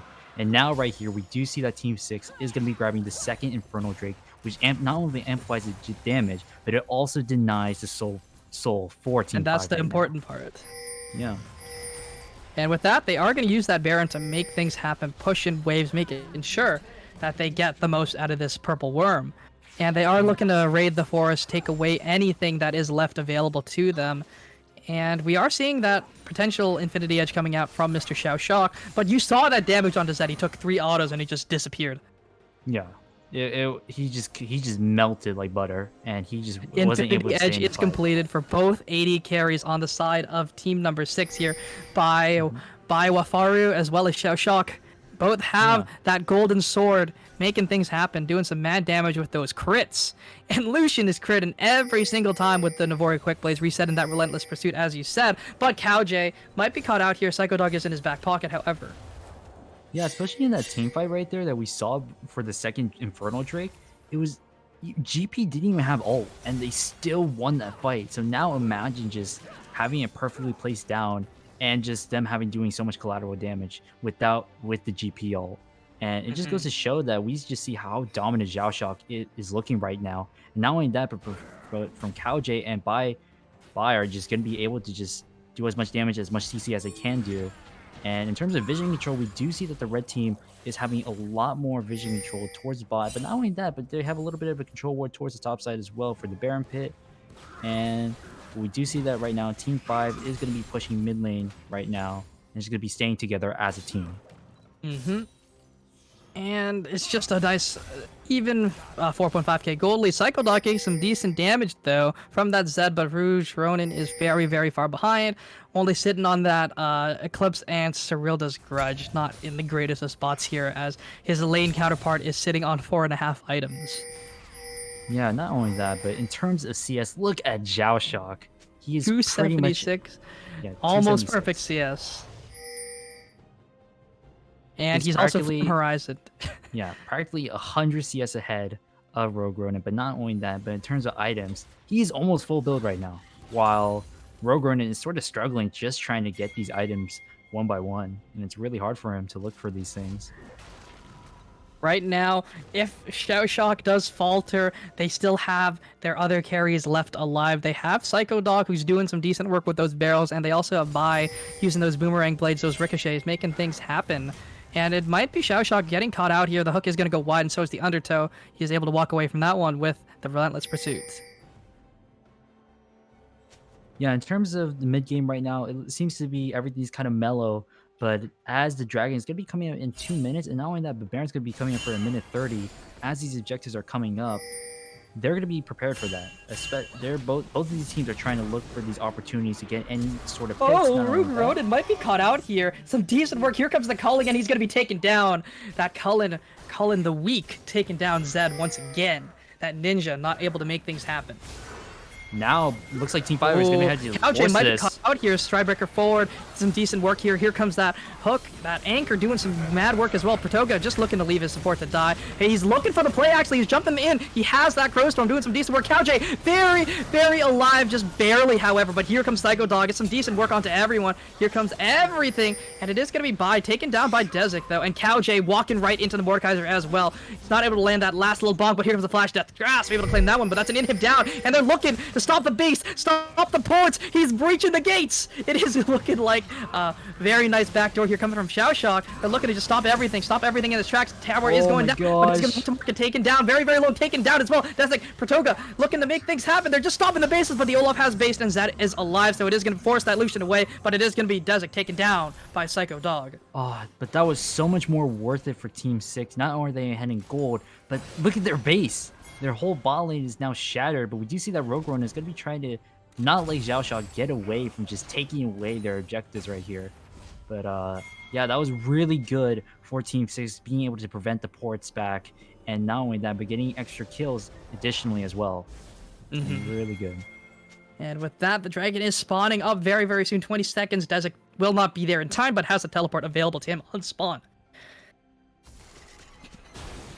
And they are just trying to set up some vision here with the Fiddlesticks effigies, with the Leona walking up with her full back pocket filled with wards, looking to make a vision triangle set up, looking to make things happen. They are going to be spotting out a couple of those wards with the pinks. Some good, decent defensive wards placed here from team number 5, but they're starting up the Drake. This is going to be soul point for both teams if it is going to be claimed up by team number 6. Olaf has no flash, has no way over the wall, and it is going to be soul point for both sides. Oh, but they're going to be looking onto this. They're going to be They're looking on the Darwin. He's taken very low with that Crowstorm. Shock able to claim that one up with the culling. And that is a free pick, and they're looking to turn it into a potential Baron or a potential push. But Rogue Ronin able to dodge out of that Zenith play, just barely. Yeah, that was a really good pick out right there onto Darwin Theory. And Darwin Theory is a good amount of their damage as well. Ooh, but here it is. The Cowjay, here comes the depth charge onto Pratoga. Not able to do much. Pratoga forcing that Zonius, but Susei is right behind. Cowjay just forced to walk away. And that is a good return pick, but it is going to be at the cost of their inhib. Using that Cannon Barrage, stopping that, but Dezik taking a lot of damage from those crits coming in from Mr. Psycho Dog himself, but they're looking to turn that into a Baron, potentially. Yeah, and right now in terms of gold, they're ahead. Now Team 6 is ahead by 6k, which is they're looking very dominant right now in terms of map objectives, and they're looking to make a comeback. We see right here. And they just set up a Death Brush. Fnatic, is that you? And they're claiming up so much damage here. But the AoE coming through. Psycho Dog very, very low, but it is going to be Xiaosha claiming up another kill. 300 gold. Rouge Ronin able to claim a buy. But Psycho Dog just running through that Death Realm. Is still alive, but he's going to be taken down. But here comes Xiaosha using that column, but he's going to be pulled back by the Death Grasp, forced to dash over the wall using that Relentless Pursuit. But Darwin Theory is alive, able to claim up that kill. And this is going to go wrong very, very fast. And that's a quadra kill for the Zed, for Rouge Ronin. He is living up to his name right here, right now, able to claim up another kill for himself, and this is going to be a Baron for them as well. But they have to... Yeah. Oh, nope, they're going to base for that gigantic wave that's pushing in to their towers. Or 2 gigantic waves that are pushing in towards their towers. Yeah, that was really well played by Rogue Ronin, the way he was able to manage himself within those fights, and just be able to not get picked out by much, especially from Cowjay or from any of these CC type of champions, and just be able to just get these kills was really good for him. And yeah, in terms of, they're just staying alive. They're just trying to stay alive as much as they can. And looking for objectives is really risky for them right now, especially with 2 inhibitors being down. And not only that, but they're trying to catch back up in terms of gold. And yeah, that's the way to do it. Yeah, and right now Rogue Runner is just trying to be their beacon of light. Just trying to show them the way of just trying to get back into this game right now. He went from a negative KD to a positive KD from that one fight. Yeah. But still behind in CS, but I think that's not a thing to worry about. He needs to just smurf in these fights, but not only that, but we do see Cowjay to Rogue Ronin, gonna land that Zenith blade, but he's going to be forced to walk away here. That Mordekaiser are doing some decent damage. Pratoga ulting, using that Crowstorm to zone away, but they can't do much off of that, however. Yeah, losing the Fiddlesticks ult and Leona ult that is massive. really bad. really massive. Oh, but not only Taking that. very low, but the death charge is gonna land. That's Xiaoshang caught out, taken down by Rogue Ronin himself. And this is gonna be a team fight win. Their damage is gone, but Bai is trying his best to make damage happen, but he is just not strong enough. And it is gonna be Zed claiming up another kill. Triple kill. Is it LL Stylish himself? It is. He is Faker. He is doing so much work on this Zed. He may have been behind in the early game, but he's finding the picks right here, right now. And now they're going to be looking onto the Baron, and they're also catching back in terms of gold, but we do see that J and Pratoga going to be just watching them for a little bit, seeing if Pratoga can find an No opportunity to Fiddlesticks steal ultimate this just Baron. yet. It is available to him right here, right now. Could potentially look for the play. He has that control ward there in the back of the pit. He's looking for it. And a lot of the damage, here it comes. Here comes the Fiddlesticks. It's going to be not enough, and it is going to be blue team claiming that one. I'm pushing him over the wall with that charge, but J just jumping into no one and taken down by Darwin Theory. Now, did he have a smite? I think he did a smite, but he's Zonia, so he couldn't smite. Oh, that is so unfortunate. And I think Tristana was able to get the auto onto the Baron and just be able to clear it. But that was I think super it good was for the 82 blue team. HP. Yeah, super good for the blue team. You're going to be able to get the Baron. Going to be able to survive this game just a little bit more and giving more opportunities for Zed to look onto kills and just going to be able to just having a lot more damage amplifications. And not only that, but he also has Hysteric, so he's going to be taking some damage as well. Very surprising to see him buy that. So Yeah, he's going to be a big threat. He is going to be very, very difficult for them to kill because it's not the Fiddlesticks damage that he has to worry about. It's that Lucian, it's that Sivir, it's that Gangplank making those crits happen. Yeah, and seeing Half the Randuins as well now. That's a double Randuins for the side of number 5 here. Olaf and Zed both rocking those big, gigantic shields in their pockets. Yeah, I'm seeing a lot of similarity of items between the teams. We do see like what two Thornmails, 2 Stergs, 2 Infinity Randuins. Edges, Yeah. a little bit of everything, a little bit of duplicates. I guess Boris is making some big money tonight, but that's some decent damage onto J Chunk before the fight even starts. Dragon is up right here, right now. This is sold for everyone, and they have to walk up here. Xiaoshang not able to find anything onto Winter Market, but they're just going to look to burn this Dragon. Turn and burn. That is the play right here, and it is going to be taken away. That Smite able to claim that one up, and forced to run away is all of Team 6. Yeah, I think that was very good for Team 6 to just back off and just say, hey, we know that you're a Baron buff. We're not going to look for this. We're going to give Soul in terms of they're just really strong right now. And even if they had GPL and Fiddlesticks Soul, I think they would have survived with Randuins, not only that, but with the Sterix as well. And it would have been really hard to kill any of these members on Team 5 right here. But now They are all super tanky. Yeah, all super tanky. But not only that, but we're going to be seeing them at the mid lane. Going to be trying to look for this mid inhibitor tower right here. Would you see Pratoga with the flank? He Trying to does look for have any it. opportunity. Yeah. Might be able to look for something right here, right now, but they are just going to concede their inhibitors as things start to push towards the Nexus towers, but they aren't going to be able to do very much because they do not have a wave just yet.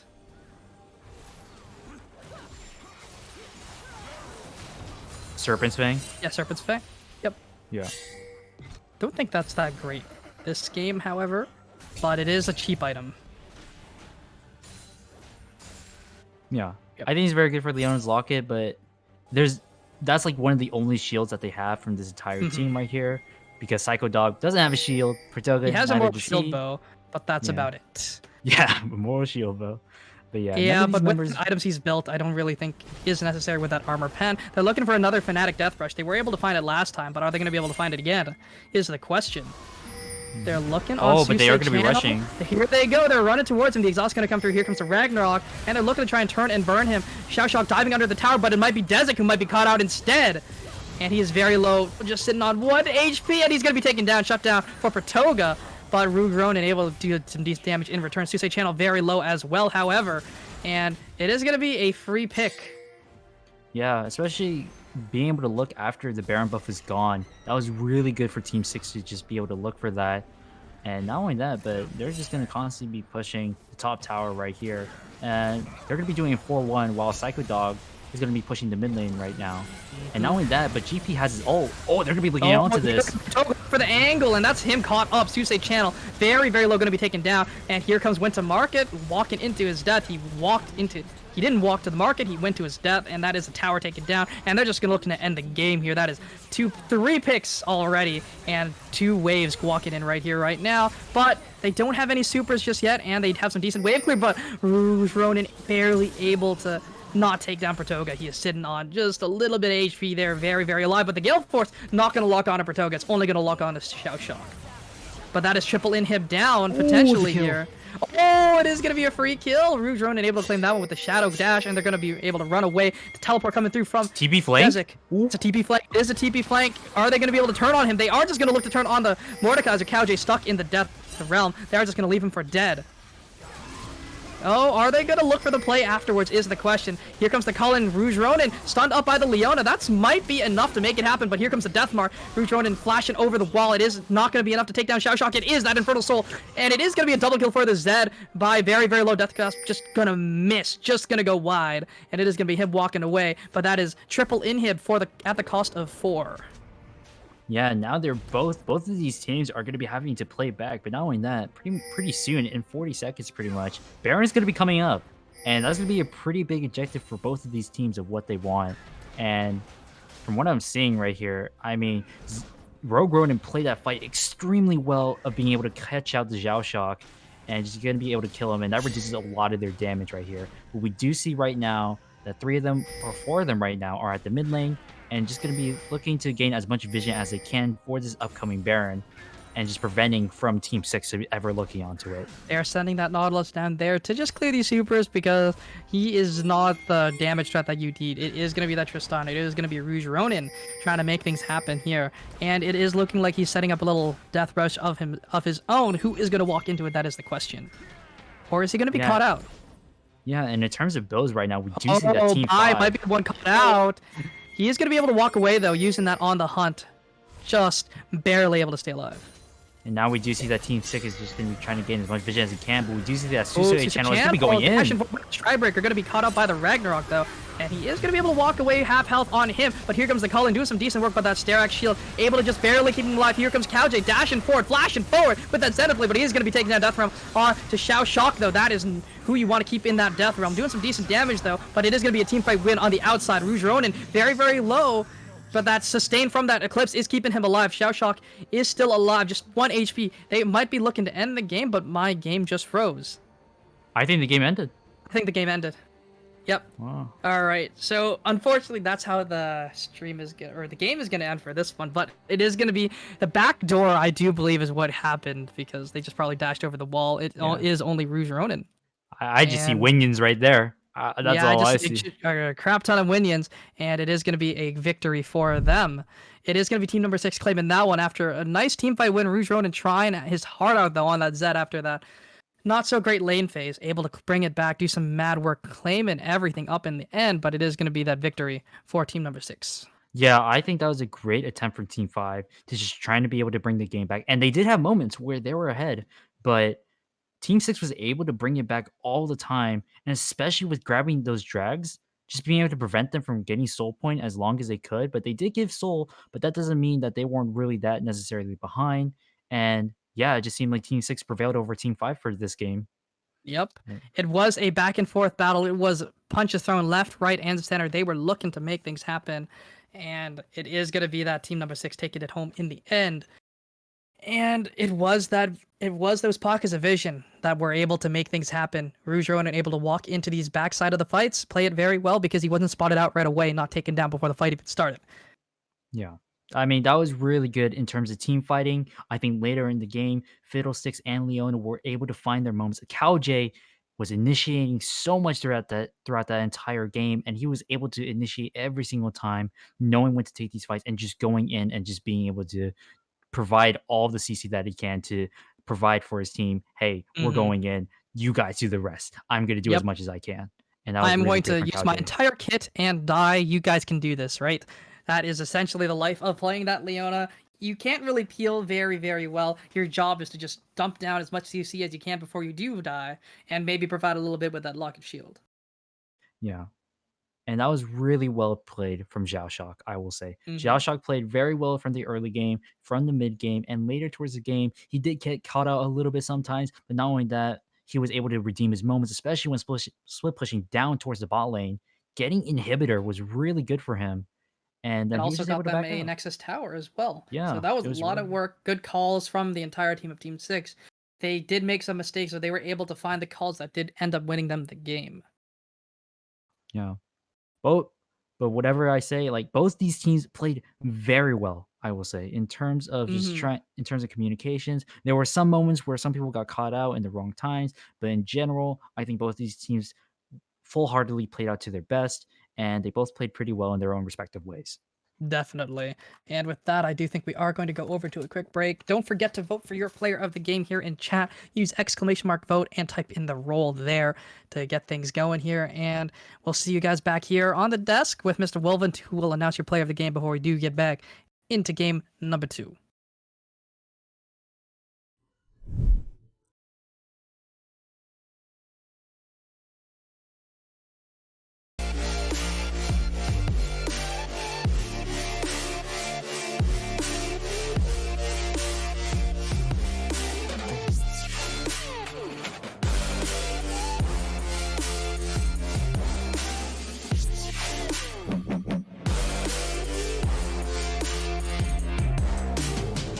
Rise, cutting my size, trying to make sense of it all comprised. Yeah, eyes, been in these skies. Never stuck down, feeling paralyzed, but I'm up now. We all too late to fall. Yeah, anyone coming, I'ma lift them all. Never look down when there's risk involved. I got guts, gotta learn, I gotta risk it all. Ain't got no feelings, we just floating.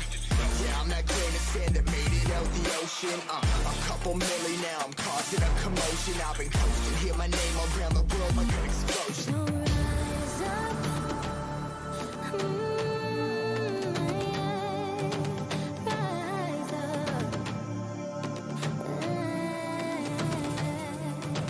We are the apocalypse, and a path that keeps us floating. As we fly above the stars, the night won't scare us falling. So rise up. I'm too great to be landed. Rise up. We're too great to be standing. They never gonna stop us, fly by them like choppers. Better took those risks, hold one of my fists, we fire starters. Let's go. One out of a million, will reach those heights. Always get a feeling that I won't deny that work. Never can toss, look in my eyes, I'm on the rise.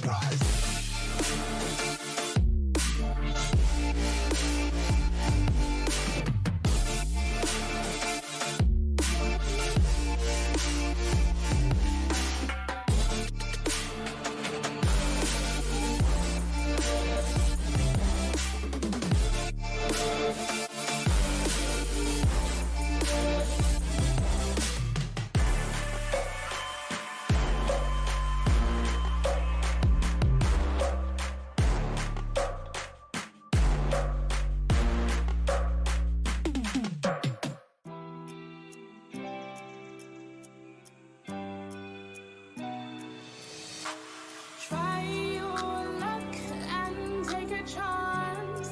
Get for the risks in this moment. Take my hand and break my heart. I'll never walk this road again. Stumbling steps grow to a dance where things change forever. There's no regrets, only the past. Will I change? Never. So swing me around, take me down. You won't break me, I'm too strong. Keep saying it wrong, I'll play along, but I will never be a victim. So swing me around, take me down. You won't break me, I'm too strong. Keep saying it wrong, I'll play along, but I will never.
strong. Keep saying it wrong. I'll play along, but I will never be a victim. So swing me around, take me down. You won't break me, I'm too strong. Keep saying it wrong. I'll play along, but I will never be a victim.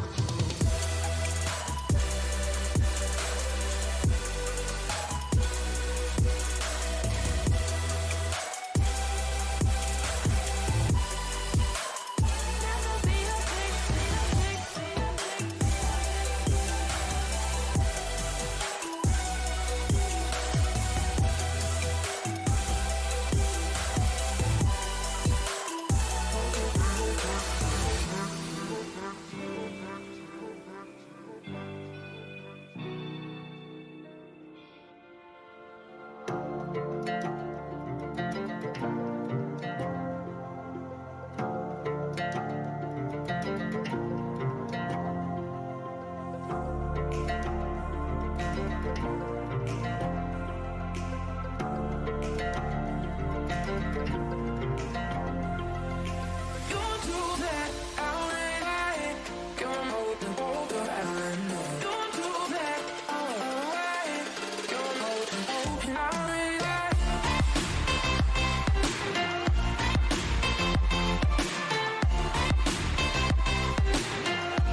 Hello and welcome back to. Oh, I have my mic muted. Hello and welcome back to the Analyst Desk. We had a spicy game today, and it looks like your player of the game is going to be Zhao Shock on the Lucian. Casters, what do you guys thought about the game? I definitely do think that Xiao was playing incredibly well. There were a couple of blunders, but there were blunders on both sides. So overall, it was a very exciting game to watch. It was very, very high octane, a lot of fights left, right, and center. And that's what you want to see here. We want to see what people can do. And I think we got a good look at what every single player on both teams can make happen. Yeah, I think Zhao Shak, he especially played pretty well during the early game, and just being able to later towards the game, gonna be able to get those structures down towards the bot side, and throughout those fights, he was able to dodge so many things, especially with the Navori quick play, and to be able to produce as much damage as he can. He played very well throughout that entire game. Hmm. Definitely have to agree with you there. Xiao Shock just made it work. But with that here, I think we are going to be getting into draft very, very shortly. But both these teams looking very, very nice to see. There are a lot of new faces to see here. I think the only one that I actually recognize would be Mr. King Caterwall in that jungle. I saw him in LRS pre-made last split. Oh, okay. But I'll send you guys over to draft. It looks like they're almost ready, and they have the pentacues. So let me do that for you, so we can get into the next game. And hopefully this one will be as spicy as the first one. Mm-hmm.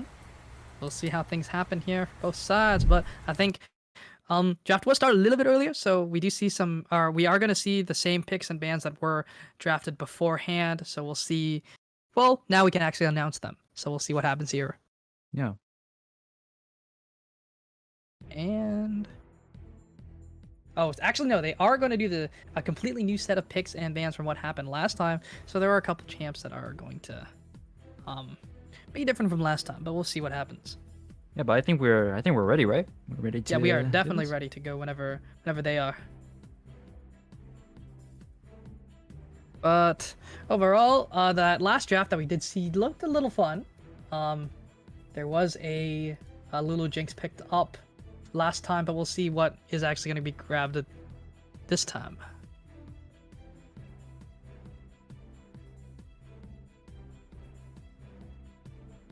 Oh, that could be interesting. Oh, they are not in LCS order. That could change things just a little bit. So they have to get themselves in LCS order. But we'll see. We'll see. We'll see. We'll see. But yep. Overall, things are looking very, very nice here. So we'll see what happens here. And overall, both sides looking strong. I'm hoping for another banger of a game here in game number 2. What do you Yeah, think? that last game was very exciting in terms of skirmishes, and there was just never a really boring time. There was always a fight, and that was just really fun. So hopefully this game, if there's no fights, I hope there's something a little bit more spice to it, whether it's fights or no fights. I just hope that there's going to be so much more to this game than it was last game, because last game was pretty exciting. So I hope there's more to it. It's hard to live up to. Yeah, it's hard to live up to. But we'll see. We'll see. But overall, it's going to be a spicy one. I just think that everyone here wants to be known. Everyone here wants to be picked first, right? That's the goal here. You want to look good for all the captains that are playing tonight, right? And what better way to look good than by playing well? First things first, it is going to be that Zyra ban from team number 1, followed by an Echo ban from team number 2. And then Cassidy ban, Kha'Zix ban, Nunu ban. Things are and going Yasuo. quick. Yasuo Yeah. ban as well. So a lot of mid lane bans from the red side right here, and now we're going to be seeing Vladimir, Jinx, and Lulu. Seeing the All up by Varus. Varus. Okay. Oh, it is going to be the same drafts as Same last time, draft. so it is going to be that Shen. So we'll see what the final pick here is from team number 2 before we do go into ban phase once again. But you did. Ooh, it set is going to be pickup. that Ooh. set. Wolven was talking about him being picked up, and he is going to be grabbed up right here, right now, for Mr. Quinn X up on that top side. Yeah, I'm also wondering what are they going to apply? What jungler are they going to pick to synergize with this Shen, of course? I Because could see a Nocturne, potentially an AD Hecarim. We shall see what is going to be grabbed up here. Mhm. And we'll see what's taken away as well, because we are going into ban phase. So it is going to be that Mr. Mummy, the sad Mummy himself, Amumu, taken away from Jake. And it is going to be the next ban coming in from team number 1. We'll see what is taken away here. But we do see some niche junglers taken away from the pool here. That Kha'Zix, Nunu, and Amumu. Potentially the Echo as well. All of them taken away from the pool. And it is And going to be the that Zac ban. Zac taken away from Poot Loops, followed up by the Rammus, taken away from Jake. So it is going to be a triple jungle ban here in ban phase number 2, and we'll see. And it is going to be a quadruple jungle ban in ban phase number 2. Everyone's not playing these tanks, so we'll see what everyone is going to grab up here. And I'm hoping that team number 2 grabs a jungler here, because I think they need it. Yeah, they really do need a jungler, and considering when denying all these tank junglers, especially for these last bans, they're gonna need to find something. And they do hover over the Evelyn. Okay. It is going to be the last caress herself, Ms. Evelyn, KDA Popstar. No, oh dear, it's going to be the deer. The deer coming in, making his appearance once again. And his items did get nerfed, but he himself is still fine. So we'll see what is picked up in response here for team number 1. But I still think Udyr is viable. He's just not as god tier as he was before. But it is going to be the Shaco picked up for Jake. He's looking to bamboozle some people with those clones, make those boxes count. Yeah, and actually, I think that also works pretty well with Shen. I mean, he could be invisible, gain the Shen ulti, The and gonna proactive be Shen flanking. ulti is- Yeah. Mhm. And that's a great way of just flanking someone or just surprising, giving that surprise factor towards the enemy team, especially with champions that like to stay pretty far back. Like, for example, Jinx and also Lulu, they want to stay pretty far back. And just getting caught out would be pretty bad for Team 2 right here. And being made a little weak I'll follow up by that Vladimir with that Hemoplague will make sure that that Jinx and Lulu take a lot more damage than they are supposed to. It's going to be that rock in the top side, so it is going to be a Shen support picked up here for Liquid Core JJ. Yes, we have Core JJ here in LRS. Yeah, we have Core, Yep. we have Core JJ. Yep. He went from LCK down to here towards NA, the yep. Legends And LCS. esports. Yep. Yeah, he was Got our tired of boy. his in-houses. He had to Yep. play here. He wants to carry, but it's going to be that LeBlanc picked up for Dark Angel, and we are ready to go and see where everyone goes. It could potentially be a Malphite support. I did see that last night. I played against one in my exhibition games, and it was it didn't work. I'll tell you that Yeah. much. It got punished really, really hard because Leona Samira is pretty strong into a weak support like Malphite. Yeah, I'm also pretty interested of the Udyr being picked up to see what type of items he builds instead of Turbo Kentig or Deadman's Plate. Maybe unless he he's goes still AD. building it. Yeah, maybe Triforce, maybe these other items that are available right now. And especially with Turbo Kentig and Deadman's Plate being nerfed, it's gonna be pretty hard for him to now having additional movement speed. But so now he's gonna be leaning towards that AD damage, unless he's going AP. Unless Ooh, he's I would doing that. love to see an AP Udyr. That would be so fun. One-shot nuclear bomb coming in with that Phoenix stance, but it is going to be that Malphite top, so no shenanigans there with Core playing that Malphite, but it is going to be matched up by the Set.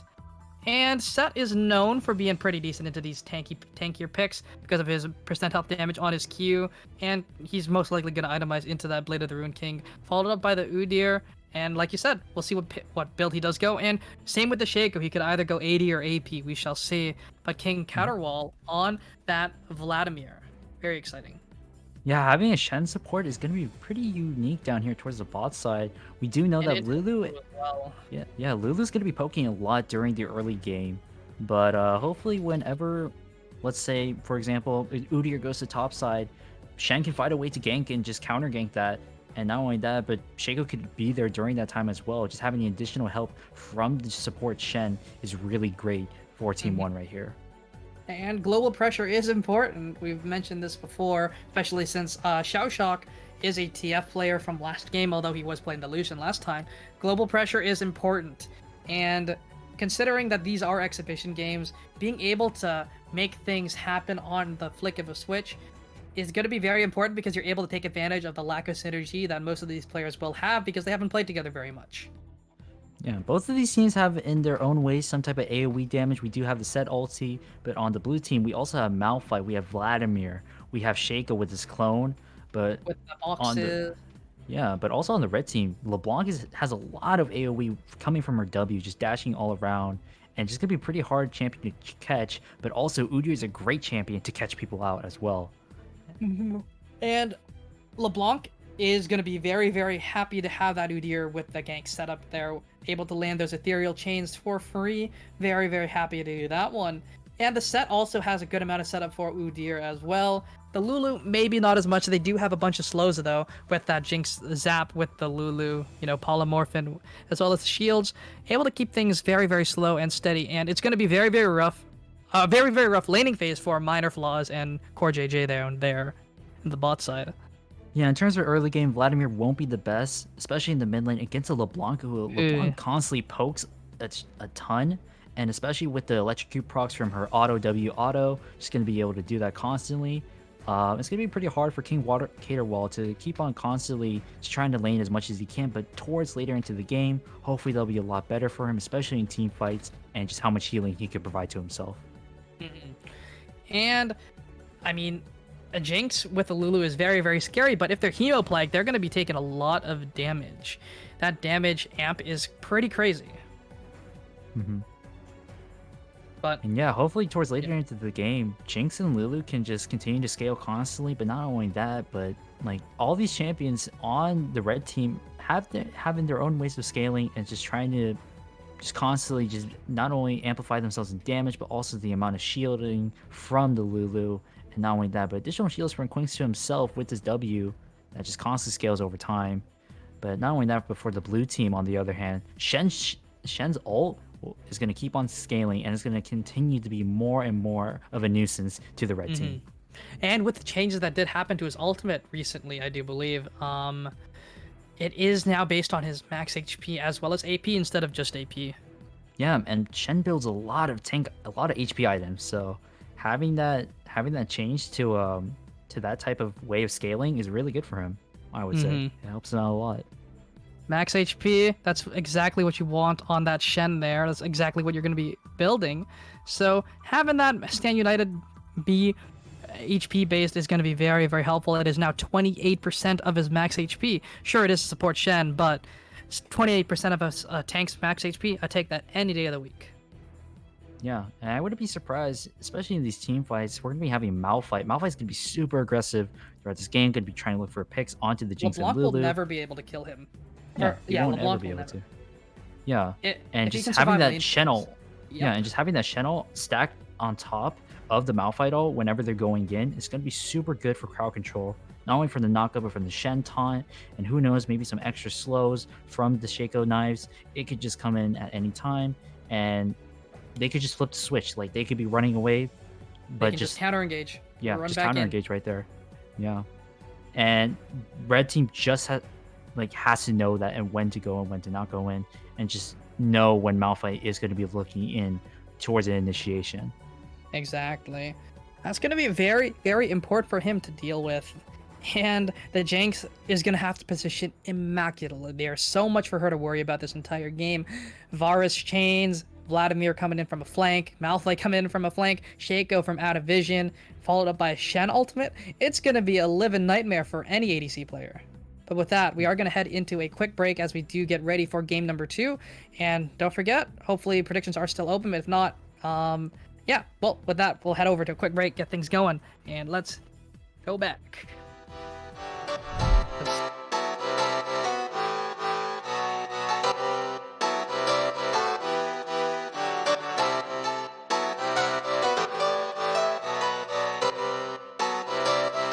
I saw you smile from across the bar. Yeah, she was pretty and so close but so far. She flipped her hair and I thought this can't be true. How does a man like me get someone like you? And then she looked at me and I was confused. Everyone here can't be the one that she'll choose. And I looked back and saw the spark in her eyes. This can't be real, my head's telling me lies. Just like that, you're coming closer to me. Come shake me, grab me, so I wake up from this dream. I can't breathe, come at me. I don't know if I can speak. Then she said, come with me and let's be free.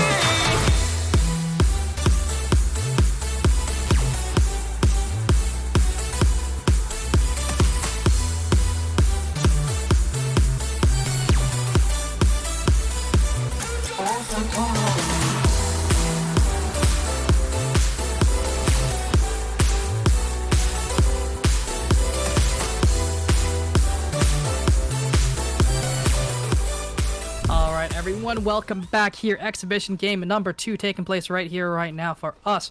And we have Team 1 taking on Team number 4, and we'll see who takes it home. And let's see how things go for both sides. But we do see a little bit of a red side invade looking to happen here on this bot side. And it is going to be met by Jake and Liquid. Yeah, I mean, in terms of everything right now, we do see an unusual rune from Crow with the Dark Harvest right here. It's a little bit unusual from what Jinx normally builds, which is probably Lethal Tempo or Conqueror. But yeah, it's going to be pretty interesting. I mean, it does help her later towards the game with the damage amplifications. But yeah, I'm excited to see what happens. We see Vladimir starting that Dark Seal a little bit greedy, in my opinion, but we'll see if he's going to make it work. But King Kato role is known for his Vlad, so we'll see. But that is a decent trade, but the tower shot not helping that one out very, very much from Dark Angel. He's going to be late. Yeah. It's gonna be pretty good though. We do see though that the red side does have a ward on the Raptors, so they're gonna know with the Shaco's clear of what he's gonna be looking for. And so if he does clear the Raptors, then they do know that he's gonna be going towards the top side, gonna be grabbing the blue camps and looking for top scuttle. So we do see that right here though. We do see that Loops is gonna be grabbing his blue and gonna be trying to match. Yeah, he's gonna try to match his Shaco to contest for this top crab. If not, then he could possibly just go from his blue, and try to invade as fast as he can. But Yep. And that auto that you said just did a lot of damage to King Keterwall. He may be Vlad, but he's very, very squishy in that early game. But we'll see what's happening here. We see a full bot side clear coming in from the Shaco, already taking those chickens, looking for that red buff going towards those Krugs, and he's going to be a little late hopping towards that scuttle crab up in the top side. in terms of laning phase, though, we do see some Halo Blades. Halo Blades is meta. And that is a big trade coming in from Quinn X up in that top side, doing some decent work onto that Malphite, who is not level 2 just yet. Is able to land those little rock shards, but that's not very much when a second just walk up and punch you in the face. Taunt is going to go wide. The flash from Burby Bun, making sure that's going to happen. But the slow's coming in from Jinx, coming in from Lulu, and that's some decent chunking. But Shaco is nearby. He is in the wings. He's looking for the gank onto Butters and onto Bun. Is he going to be able to find it? That is the question. Wow, that was They're like pinging the taunt. They're pinging the taunt. Liquid Core JJ is looking for the blade. Here comes the Shaco flash onto the Lulu. Guardian is procced. Ignite is down onto both the supports. It is going to be Burby Von Fallen. It is going to be Shaco claiming up that one. Butter's forced to flash away. The slow from Red Buff might be enough to keep him in place, but no, Jake is going to be forced to walk away. wow, that was really good popping Burby's flash right there from the beginning, from that taunt from Liquid Core DJ. That was really good to get that summoner off of him, and then they were able to just get the kill right there. First blood given to Jake, which is really good for Shaco because not only is he annoying, but he also does damage, especially when he's invisible. So, yeah, especially red team has to be attentive of seeing where Shaco's going to be and how much damage he's going to be doing now, considering with that first blood kill, giving him additional gold for items. So we'll see what he looks for in his next phase, what item he's going to go for. He could go AD or AP. I do believe it is going to be AD because he has that Hail of Blades, but they are pinging in that mid lane that he is sitting there in that line brush. So we'll see if he's going to make something happen. Going to dash forward with that Hallucinate. Able to find something and some decent return damage coming in from the LeBlanc, however. Yeah, and we also do see that Pootloop's just going to be grabbing the top scuttle. Going to be doing his clear as normal. He's not being wavered by... Is double CS. Yeah, double CS as well. So I guess it's like one of the trades of getting first blood. You do have to trade. Ooh, very, very low is King Caterwall, but here comes Pootloops. The Ignite is down, forcing the flash forward. They're both flashing. They're looking for it, and it is going to be Pootloops claiming up that one. Very happy about that one. The LeBlanc able to live as well and get some KP. Yeah, it seems like the first blood didn't really matter in terms of gold. Now we do see that the red team is now ahead by a little bit, by 300 gold right now. So that first blood didn't really help them too much. And in terms of CS, Pootloops, Jake. double. Okay. Looking for the play onto Quinn X. He is level 5, looking for the stun onto the Malphite. He does have that Haymaker available to him. Is he going to use it is the question, and it's not going to hit anything. Going to go a little wide. The Ignite is down, forcing the flash. Quinn X is able to walk away with his tail between his legs. Yeah, that W missed very hard on both. He could have these turned it if he champions. landed it. Yeah, but it just wasn't favored, and he wasn't able to land it. But we do see Couldn't that find the Dragon's going to be angle. coming up pretty soon. And we also see that Pootloop's going to be roaming down towards the bot side. Just going to be seeing and getting priority onto the Dragon right here. But we also do see that Jake roaming down there as well, clearing his Raptors. And in terms of the bot wave state, we do see that the blue team is pushing it up right now, just trying to gain as much priority as they can. But right now, Pootloop's be in Jake's red side right here. Oh, that's some decent damage though onto the Vlad once again, but he's just able to sustain that all up. That's just how Vladimir's do. They're very happy about this one, but they're looking for Dragon. Pootloops jumping into 3. Is he going to be able to walk out of this one alive? Jumping into 4. He does not have the flash, and he's just going to be taken down. He might have to snipe for HP, but he is just going to fall, and it's going to be Caterwall claiming up this one. And that's just a free Dragon. He jumped into 4. He jumped into the pit blind and was taken down for his sins. Yeah, Pootloop's was taking a tour around around his red side right there. That was very shocking, and just jumping right into the drag pit. And now we do see the blue team does get first Drake right here, and that's really good for them to start off with, having an objective advantage right now. Yep. And Sage has that ultimate available to him. He has the Unstoppable Force ready, and Quinn X not having that ultimate. He is a little bit behind in XP, but Jake looking for another play. He is only level 4, however. yeah, We'll but see if they are able to find it. Oh, in the mid lane, that's some decent damage onto King Caterwall. Dark Angel looking for big trades, but the sustain from Vlad is enough to keep him alive. But Udyr is there as well. No flash on both of them, though, but Jake has shown up. He is looking to fear that Lulu. The fear is going to land. Taunt going to land onto that Butters, and Butter is very golden and taken down. Lulu able to walk away, however. Yeah, Butters, they did not expect the jungle gank from Jake right there, and that just costed them their life right Uh-oh, there. Quinn, very, very low. The Unstoppable Force is available, using that Haymaker to keep himself alive just a little bit longer. And Sage is looking for that Unstoppable Force. He has it, is going to use it, and it is going to be that one-shot coming in through the Malphite. Really well played, trying to restore up his mana as much as he can, just so he can be able to use his ult, and just looking for the right time to kill Quinks right there. And that was just really good. And it seems like the blue side, in terms of kill, is now ahead. And not only that, but they're also ahead in gold by 1k.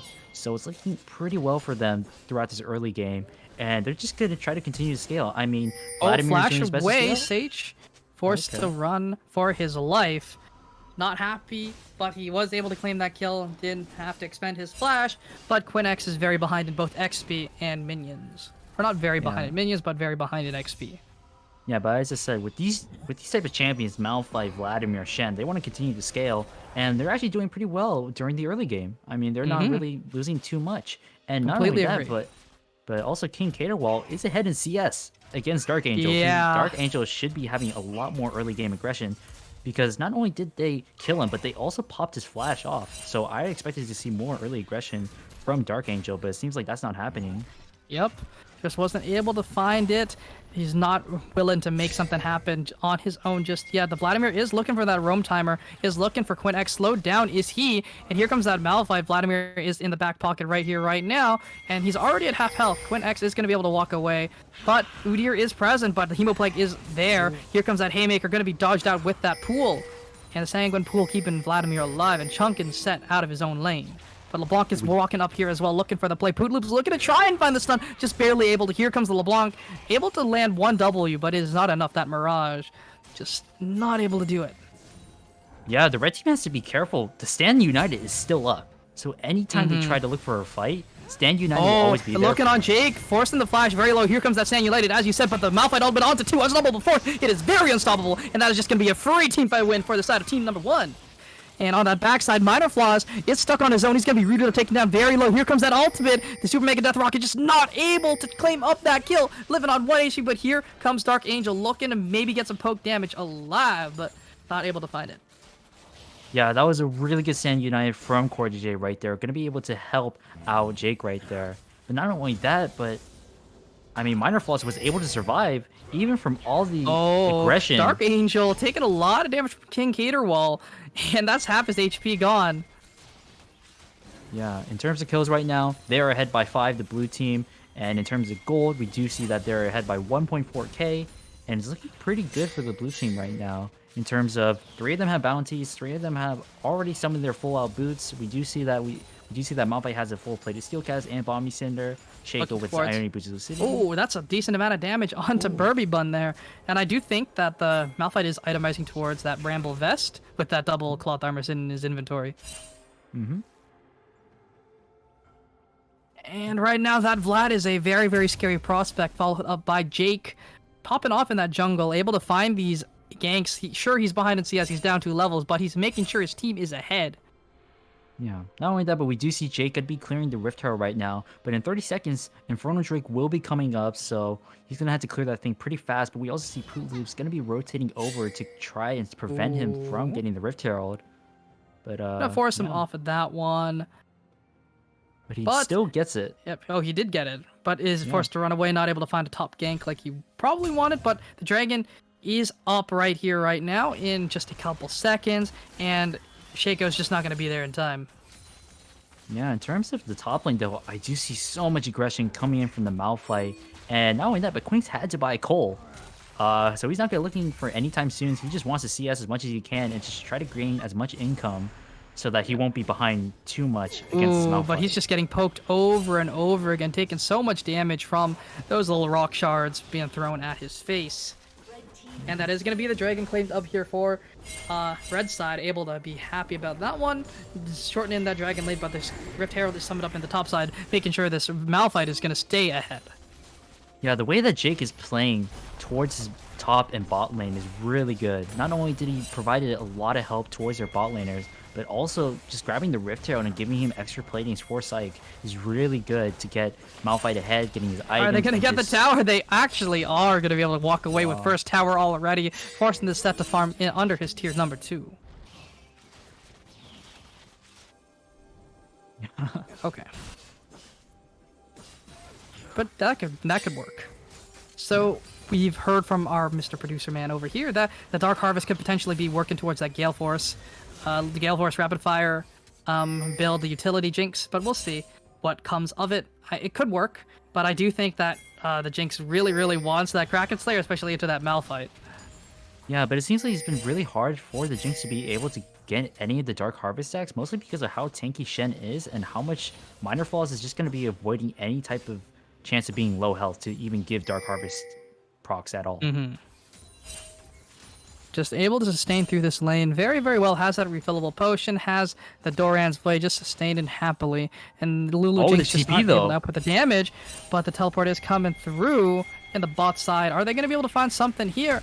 The Chompers are down. Flash Taunt once again onto the Lulu, but the double root coming in. But it is going to be the Flash Ultimate onto 3. And it is Butters barely able to make it out alive. Lulu taken down. Minor Flaws is still alive. However, that Shen Ultimate keeping him alive. Poot Loops running away using those Udyr things. But on the backside of that one, Caterwall able to claim up another kill on the Jinx. And it is going to be Poot Loops taken down again.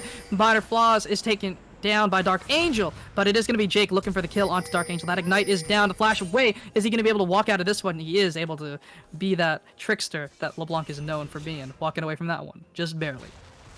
Yeah, just being able to just turn this fights around with the Shen ult and the additional TP that was coming in from both the Vladimir and the Malphite, just being able to help encourage their team and just saying, hey, we got this fight, we're going to win this, and that's what they provided for their team to themselves. And not only that, they're ahead by 3k, and they're going to be looking for some extra plays onto the bot side. And we only see that Quinks is just not, he's not really getting that much, to be honest. He's not helping out. He's a very sad boy right now. Yeah. Being walked down by that Malphite. Here he comes, the Rockman himself. There goes the slow, walking up, smacking him with those little rock hands. And Quinn just can't really do very much here. The solo kill, he's just burning. He's turning and burning. Quinn getting solo killed by the Malphite. That is not what you want to see as the set player.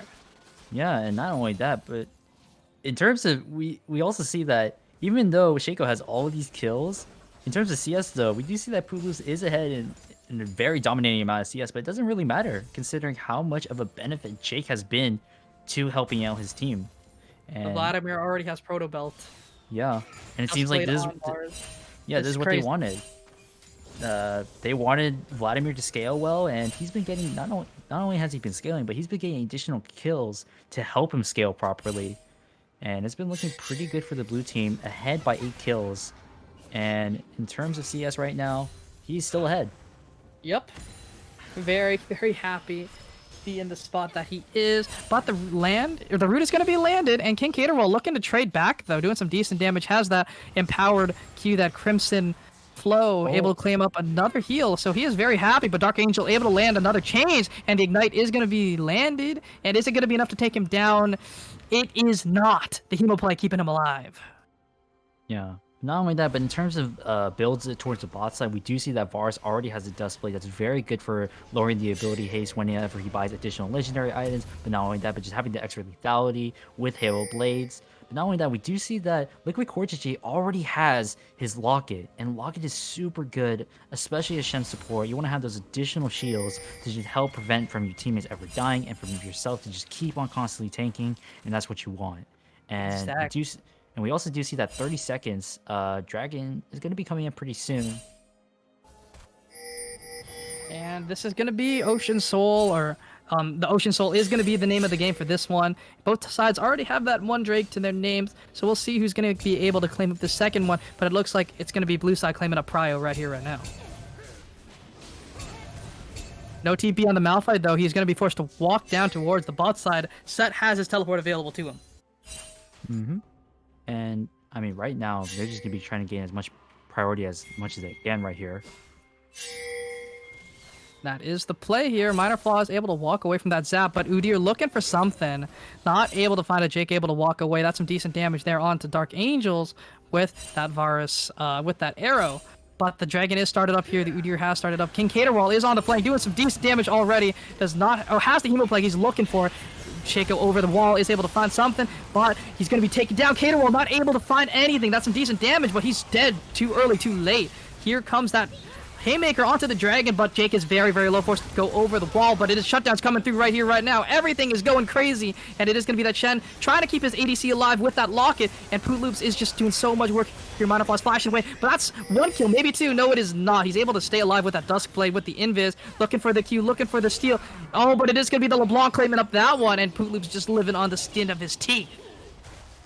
Yeah, that was really good turn from the red team. We do see that they killed 4 of them, and not only that, but they got the additional Drake as well, and really well played for them to just handle the objectives, being very calm about what the situation is happening right now, and just the LeBlanc just being able to just do as much DPS as much as he can, and just turn out really well favored for them. Definitely.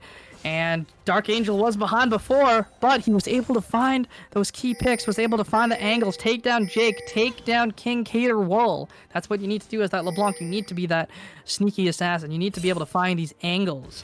And with that he was, but Minor Flaws was able to do some decent work on his own. Oh my gosh. Oh my goodness, that damage onto King Caterwall. He's very, very low. Burby forcing the flash because Lulu is able to slow him down in his tracks. And Dark Angel is super strong. 9 stacks on that Medjai's. Yeah, Or now 9 stack on the Dark Seal. Now King Caterwall not having that flash is really essential for his team fighting capabilities, and that's going to be a bit of a hindrance for him. And really surprising damage from Dark Angel. He was able to just burst down Vladimir's health. And we do see that Psych right here. Yeah, they're looking for the flank. Their Psych is keeping Poot Loop stuck in position, forcing the flash away. Whoa, but the flash over the wall into 3, into 4 actually. Butters is there, but the teleport coming through. But that one shot coming through onto Shaco from Dark Angel, able to find the angle. Caterwall using that teleport. Not able to find anything just yet though. Yeah, now that Jake is now dead, they just prevented the Rift Herald from being cleared ever, because now they have no smite.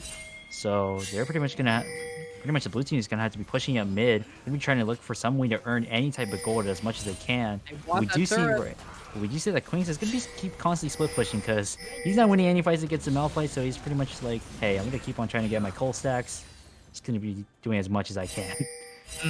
That's what he has to do. He has to recognize that he is behind, but they are turning on this Rift Herald though. Jake may have fallen, but he is alive right here, right now. But Minor Flaw is just taken down, one shot by the LeBlanc. Dark Angel finding another pick, but Poot Loop's running into 3. He is going to be taken down really easily, but the Lulu using that whimsy, using everything to keep his laner alive. But Quinn finally able to find a stun, and he's able to make things happen. LeBlanc looking for more damage, just not able to find it yet. Sight very, very low. The Chompers are there, but it is going to be that shutdown. Queen's able to find that one with the showstopper. Caterwall is looking for more plays, looking to make things happen, but Butters is going to take a decent chunk of damage from King Caterwall, even through that Lulu shield. Yeah, Stopping and the base. Oh, he's looking for it. Hemoplague is down onto 2, and King Caterwall is going to be taking a lot of damage from the LeBlanc, but he is going to heal just as much with that Hemoplague. Yeah, I mean, for blue team has been walking in way too aggressively, and Dark Angel has just been able to take advantage over their positioning. And especially with getting the Shaco kill, gonna be able to get some additional kills just from them walking up is already great within itself. And not only that, but she has Medjai's, 16 stacks of Medjai's already. That is a very scary LeBlanc. She can one-tap everyone in this game. You know how I said that LeBlanc will never be able to kill Malphite? I may be wrong now. She is super dead. Yeah, it doesn't look like Malphite's gonna be building any MR, so he's going to have to be very cautious about how much damage Dark Angel is going to be doing against the Malphite. So be careful of that. And not only that, but we do see in terms of items, Burby now has the Shirela. Is going to be giving some additional movement speed towards his team. And that's really good, especially with having Udyr and Jinx. Not only that, but all these champions have a reliance on movement speed, actually. They're all very good with it. Jinx can't kite if she doesn't have move speed. Set can't run in if he doesn't have move speed. Udyr can't run in if he doesn't have move speed. Move speed. Very, very nice with that Shirelia's. And the Jinx may be behind, but, you know, she's farming up well, 20 CS up on her lane opponent. Very happy about that one. Yeah, is probably looking towards that Runaan's Hurricane. Has the Kraken Slayer built up already. And yeah, Jake is looking a bit on the blue buff. Yeah. Uh-oh. We'll see. Oh my gosh. Damn. Oh, that one tap. That wasn't even close. Like, there's not much you can do there. There's really, realistically no counterplay. Alrighty, in 40 seconds till Drag comes up, and not only that, but 20 stacks on Dark Angel right here. He is what a menace. He is a kill and right an assist away from full stacks. Yeah. And now, Red team has to be even more cautious. This position, or blue team, I should say. And what is happening right now? Oh, invade towards that. Trying to get some vision control down for them towards this dragon. And looking to claim up soul point right here, right now. 15 seconds on the spawn timer. LeBlanc is looking for angles, looking for flanks, looking to try and pop anyone who walks the wrong way. You do see that dragon set up here. She is looking for the Malphite. That is half of Malphite's HP gone instantly. King Caterwall looking for the play, though, on to Dark Angel. Just not able to find that. That Zap slowing him down. That's soul point for everyone on red side. Yeah, looking really good for the red team right here. Yeah, Malphite's killable. Yeah. That damage from LeBlanc was pretty insane. Yeah, no MR, so he's just going to be taking so much damage from Dark Angel right there. And they're just free pushing this bot side here. They can't really contest. Vladimir may be strong, but LeBlanc is stronger. And Syche is there sitting in that brush looking. But Jinx may have walked up a little too far. Here comes the Malphite, not using that Unstoppable Force, but the Hemoplague onto 2. It's a lot of damage onto Butters, a lot of damage onto the Lulu. Here comes everything, but they might just be able to find Pootloose. They might be able to find Quinks, and they've walked up too far. They were not ready for it. The Stand United just doing so much work here, and it is going to be a free kill for them as well. And unfortunately, Dark Angel not able to find that kill onto Minor Flaws, but this is going to be a Baron for them on blue side. Yeah, Minor Falls did have to pop his flash though, so that is pretty good. But right now, from what it looks like, blue team is just very dominant, especially getting the many of those kills down toward the bot lane and are rotating up towards the Baron to try and clear it as fast as they can. They're clearing the scuttle, and they're going to clear it as fast as they can. But we do see that Dark Angel is going to be watching and going to be trying to pick them off one by one. He's looking for an assassination attempt here. Is he going to be able to find them? The magic resistance has been shredded by the Baron. They're looking for it. Is Dark Angel this... Ultimate came a little too early from that Jinx, but is it going to be enough? Ooh, looking for something, not able to find it just yet. Ooh. Jake is going to be taken down by the Ignite, though, and Dark Angel able to walk away. Flashing into this box, able to walk away with that Mirage, but it is going to be a Jinx claiming up the kill with the autos, with the rockets, and that AoE damage is just so much. Dark Angel trying to make something happen, going to be taken down by King Caterwall, forcing the flash, though. Going to be slowed down by the Zap. Nah, the Protobelt keeping him alive, but it is going to be a free Baron turn for team number 4 red side. Just the way Dark Angel is maneuvering throughout these entire fights, this looks like a player of a game type of quality, right, from what I'm seeing from Dark Angel. Definitely. Very impressive the way he handles himself throughout these fights. But not only that, but we do see Vlad trying to go in. Vlad looking for the play. That Hemoplague is going to heal him up, but he's just not able to live for long enough. But Burby barely able to live. Really well played, getting that smite, just trying to secure the Baron. But right here, we do see that red team is going to be ahead by 2k, and not only that, but he's going to be taking the additional blue buff. Thank you so much for the blue buff. Yep. And it's looking really good. And not only that, but the extra Void Staff coming in from Dark Angel, so some extra magic penetration against these champions who don't even have MR, except for like who? The Shen? He's essentially doing true damage. Yeah, only Shen. Yeah. So pretty much, he's going to be doing so much damage throughout the game. And not only that, but the stopwatch just to prevent himself from being targeted as much. And that's really good, especially in terms of team fighting. Exactly. It's a very, very scary thought for the Varus, for King Caterwall even. Even Syche is not free of this LeBlanc terror that we've seen from Dark Angel already. He's looking for something. And is he going to be able to find it is the question. The box is placed. It is going to be procced. And Dark Angel does not know he's there. And he is going to be able to claim up that red buff. But the Burby Bun is there. Syche taking a decent amount of damage from the LeBlanc, forcing the ultimate, the unstoppable force. Here comes that rocket. Just not able to find it. Here comes the Stand United. It is forced. And is he going to be able to take him down? No, he is not. Syche barely alive. And he's going to be taken down. But it is going to be that Dark Angel stuck. Here comes that stopwatch keeping him alive, but the AoE from Jinx keeping him alive, keeping the damage going, and it's going to force the flash from Liquid Core JJ, but that might have been LeBlanc dying, but that is a 2-for-1. Yeah, getting the Stand United off, and not only that, but Malphite and Shaco off the team when Drag's about to be coming up in a minute or so was really good and essential for the red team to even get Soul right here. And just getting those picks were really good for them. Definitely. But in terms of Magi stacks, work. 9. Kind of sad. They have fallen off a little bit. Zonia's, or the Hourglass, or Stopwatch has been taken away. But Burby Bun might be caught out here. He is staying, overstaying his welcome just a little bit in the enemy side jungle. But they are going to be able to walk together with that Jinx. But King Caterwall looking for something. Just Krugs. Yeah, noticing from these past 2 games, it just seems like the mid lane is just such a priority of just domination to look forward to, especially with the last game having the Lucian, but now it's going to be the LeBlanc this time. She's going to be trying to smurf this game as much as she can. Exactly. It's these mid laners that I'm very excited watching. Every single one that we've had tonight has played very, very well. Rouge Ronin may have lost his game, but he was able to find everything from behind. King Caterwall still a damage threat, still making things happen for his team. Dark Angel is popping off on this LeBlanc right here, and Shao Shocker was able to find something. His Angel able to find something. He is able to find Jake, but he's going to be taken down, but the fight is going to be won. King Caterwall forced to use the pool already. Syche is trying his best. Here comes that Haymaker. That's a lot of damage, but Crow Butters is on his own. He's just free firing, but he's going to be taken down. Polluter Loops is looking to find something. Not able to find it. Is able to take down Core JJ, but King Caterwall is very, very strong. That empowered Q just stealing so much life, and they're not able to claim up the soul. Yeah, King Caterwall just being able to sustain so much throughout the entire fight. Really well played, especially just being able to have his teammates not only just have the CC to peel for him, but also having that damage to just be able to take each of these champions down on the red team. And now, in terms of gold, the red team is still ahead by 2K, but pretty much they're trying to come back the blue team each and every time they do a fight. It's a crazy fight. This game has been going on. Every fight is just insanity. They're looking for plays. Every single member on every single team here is just looking to make something happen. They're looking for the angles, and every fight is so incredibly close.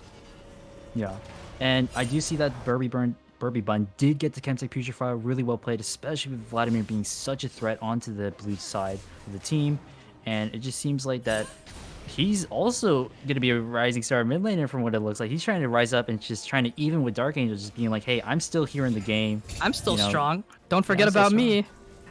Yeah. And we certainly have not. Caterwall making things happen. But right now, it's looking like a little bit of a lull state here. No objectives are on the table, but Quinn X might have been caught out here. Caterwall using that Protobelt to try and get that move speed. The Chem Tank just slowing him down a little bit more, and that Rock Shard. This is going to be a very, very dead set. It's going to be a slow process. Oh, they don't overchase. Although they do see that there are 3 members visible, they're scared of the Udyr. Yeah, it seems like the red team is making a very good move of just, hey, they're constantly chasing our set right here. Why not just keep on constantly pushing? Yeah, just keep on getting as much prio as we can so that when the objectives do come up, we don't have to worry about waves being pushed in constantly. I want to try and make sure that... Oh! I didn't see that one, did you? I don't know what you're talking about. Nah, I don't know either. Oh, but you see Dark... Oh, the Stand United. Minor flaws, but the Stand United was forced just by the threat of Dark Angel looking for that kill. Oh, and having the Stand United popped already when Baron's coming up pretty soon. Oh, we do see that Jake. Oh, Jake very, very low, going to be taken down by the Ignite, and it's a free kill for LeBlanc, but the taunt is coming through. It's onto Poot Loops, but the ultimate onto 3 from the Unstoppable Force. Dark Angels is very, very low, but Butters is still free firing, but he's just not doing that much. Poot Loops is going to be taken down by that Vladimir. Burby Bun trying to slow everyone down, trying to run away, but he's going to be caught up by King Caterwall. The flash going to miss, and it is going to be Caterwall claiming up that kill, though. The chain's just not landing. Yeah, that was also really unfortunate for the red team not having any wards at all so that Quinks can TP. And that was really unfortunate for them, and that's why they lost the fight. Wait. Sure, they did a good pick, but... One thing to note, that Varus ultimate was up just after he whiffed the first time. And he whiffed it a second time. Yeah. Wait, did we even... I don't think we saw that. I don't think... Yeah. No, we didn't see that one. No, he just whiffed it that one time, right? No. We didn't... What are you talking about? What whiffs? Yeah, what whiffs? What whiffs? And he does have that Edge of Night, though. He has a lot of ability haste with that Manamune, with the Duskblade, but Quinn X might be caught out here. King Caterwall doing some decent damage, but the Quinn is looking for that Spirit Visage, but on the backside of that fight, Core JJ just taking half his health from Dark Angel.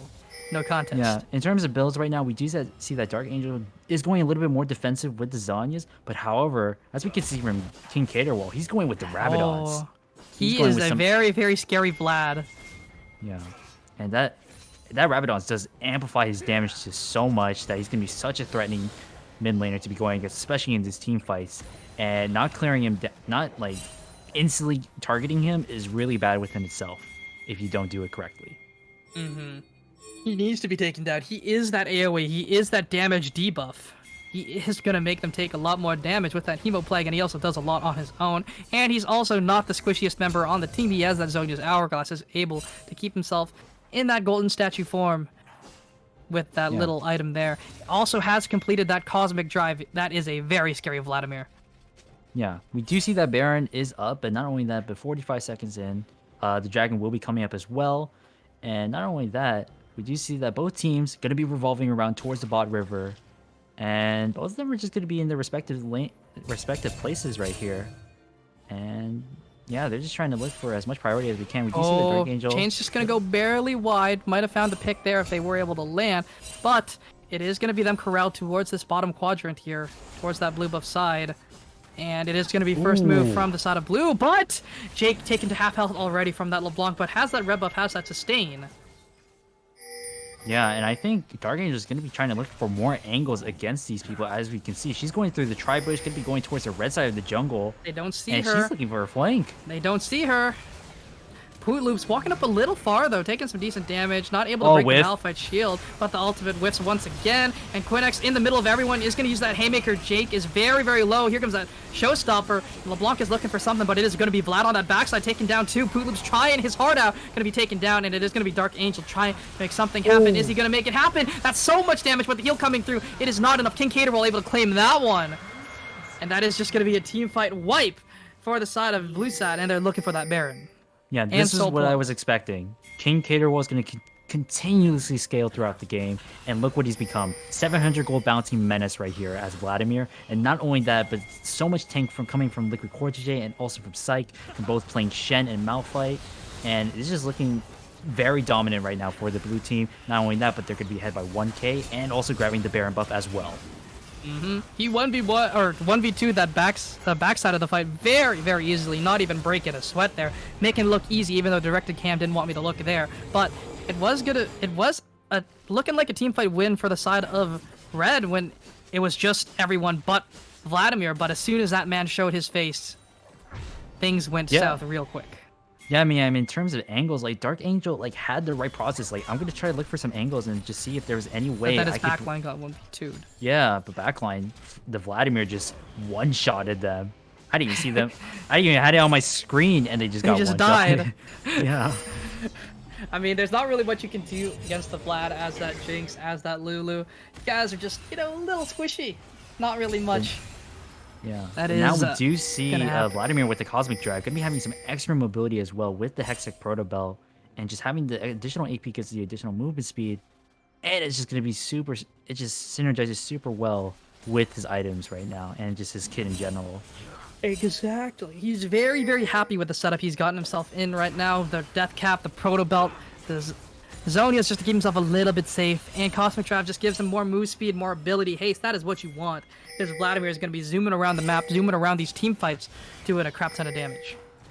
Yeah, but we do see right now the blue team is going to be A-ramming. It's going to be pushing in towards the mid towers, and going to be looking towards flash the forward initiation. on to Butters. That Cosmic Insight is doing something, but Butters is trying to kite. He's kiting his heart out, but on the backside of this fight, Quinnex is very, very low already, but the flash forward from King Caterwall able to claim up another kill, and he's just doing so much damage with those E's, with the Sanguine Pool, and it's going to be Dark Angel trying to fight. He's able to kill the Vlad. The Vlad has been taken down, but is it too little too late? It just might be. The Baron buff is still alive, and it's only the Udyr, it's only the LeBlanc. Are they going to be able to stop this push?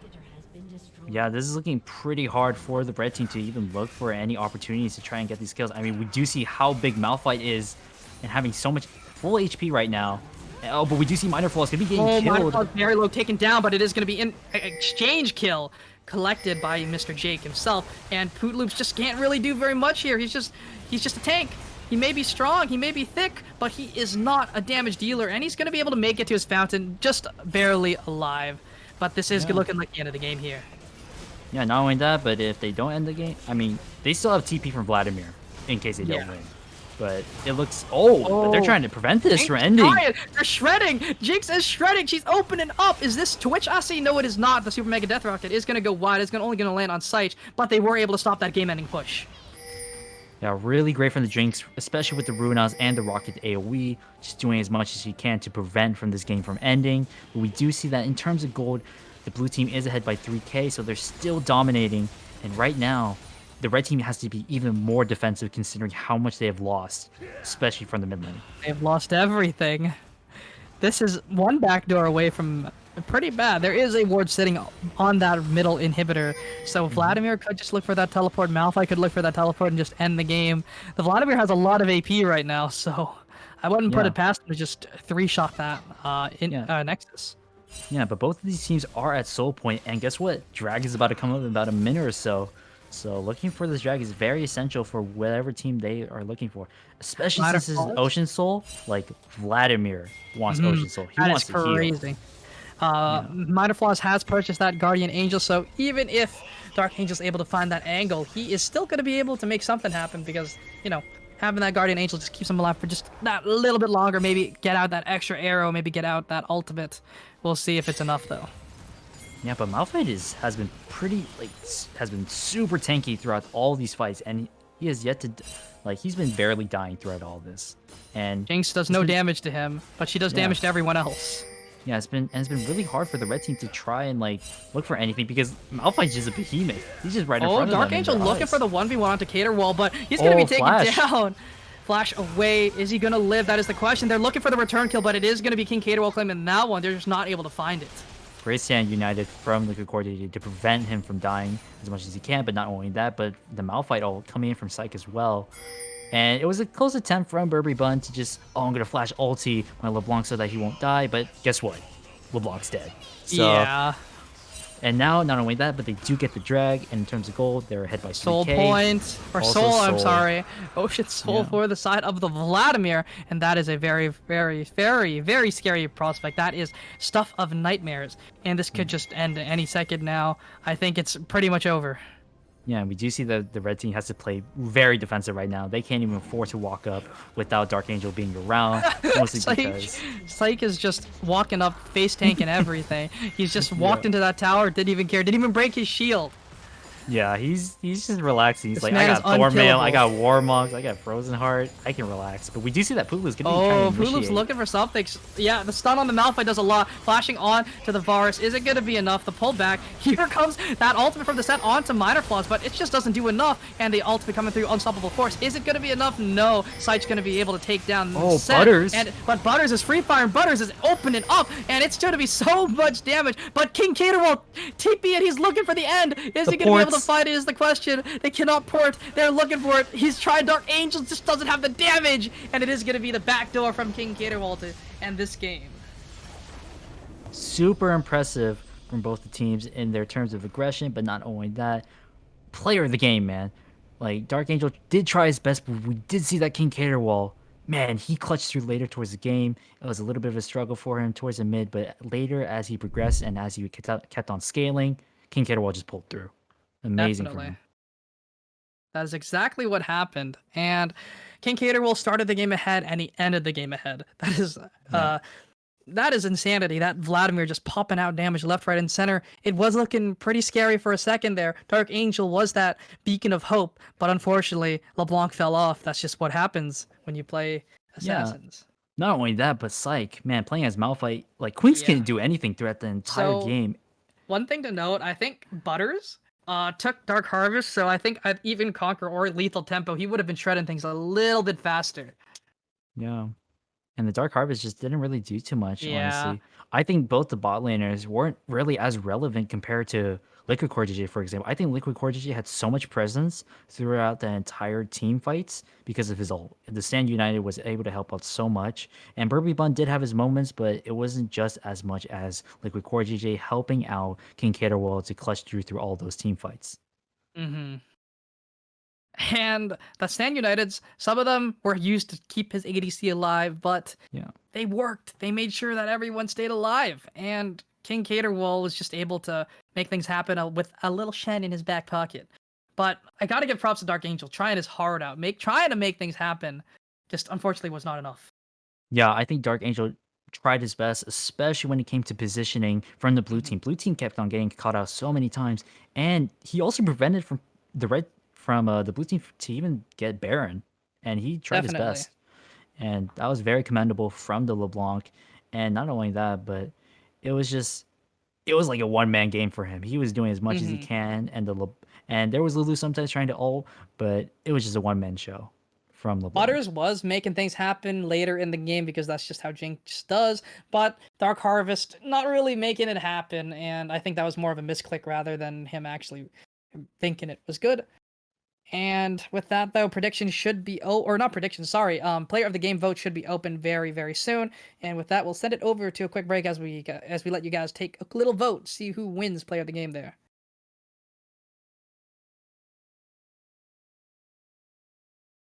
Take care, everyone. We'll be right back after a quick break.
tragedy, I'm a beautiful disaster.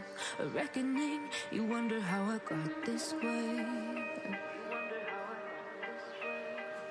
You think I'm someone to be saved, someone to clean up and tame. Oh, some things never change, never change. Oh. You think I would look pretty on your arm once you cover up my bruises and battle scars, but it always ends the same. Can't bear the things I've had to face. Got you crying on your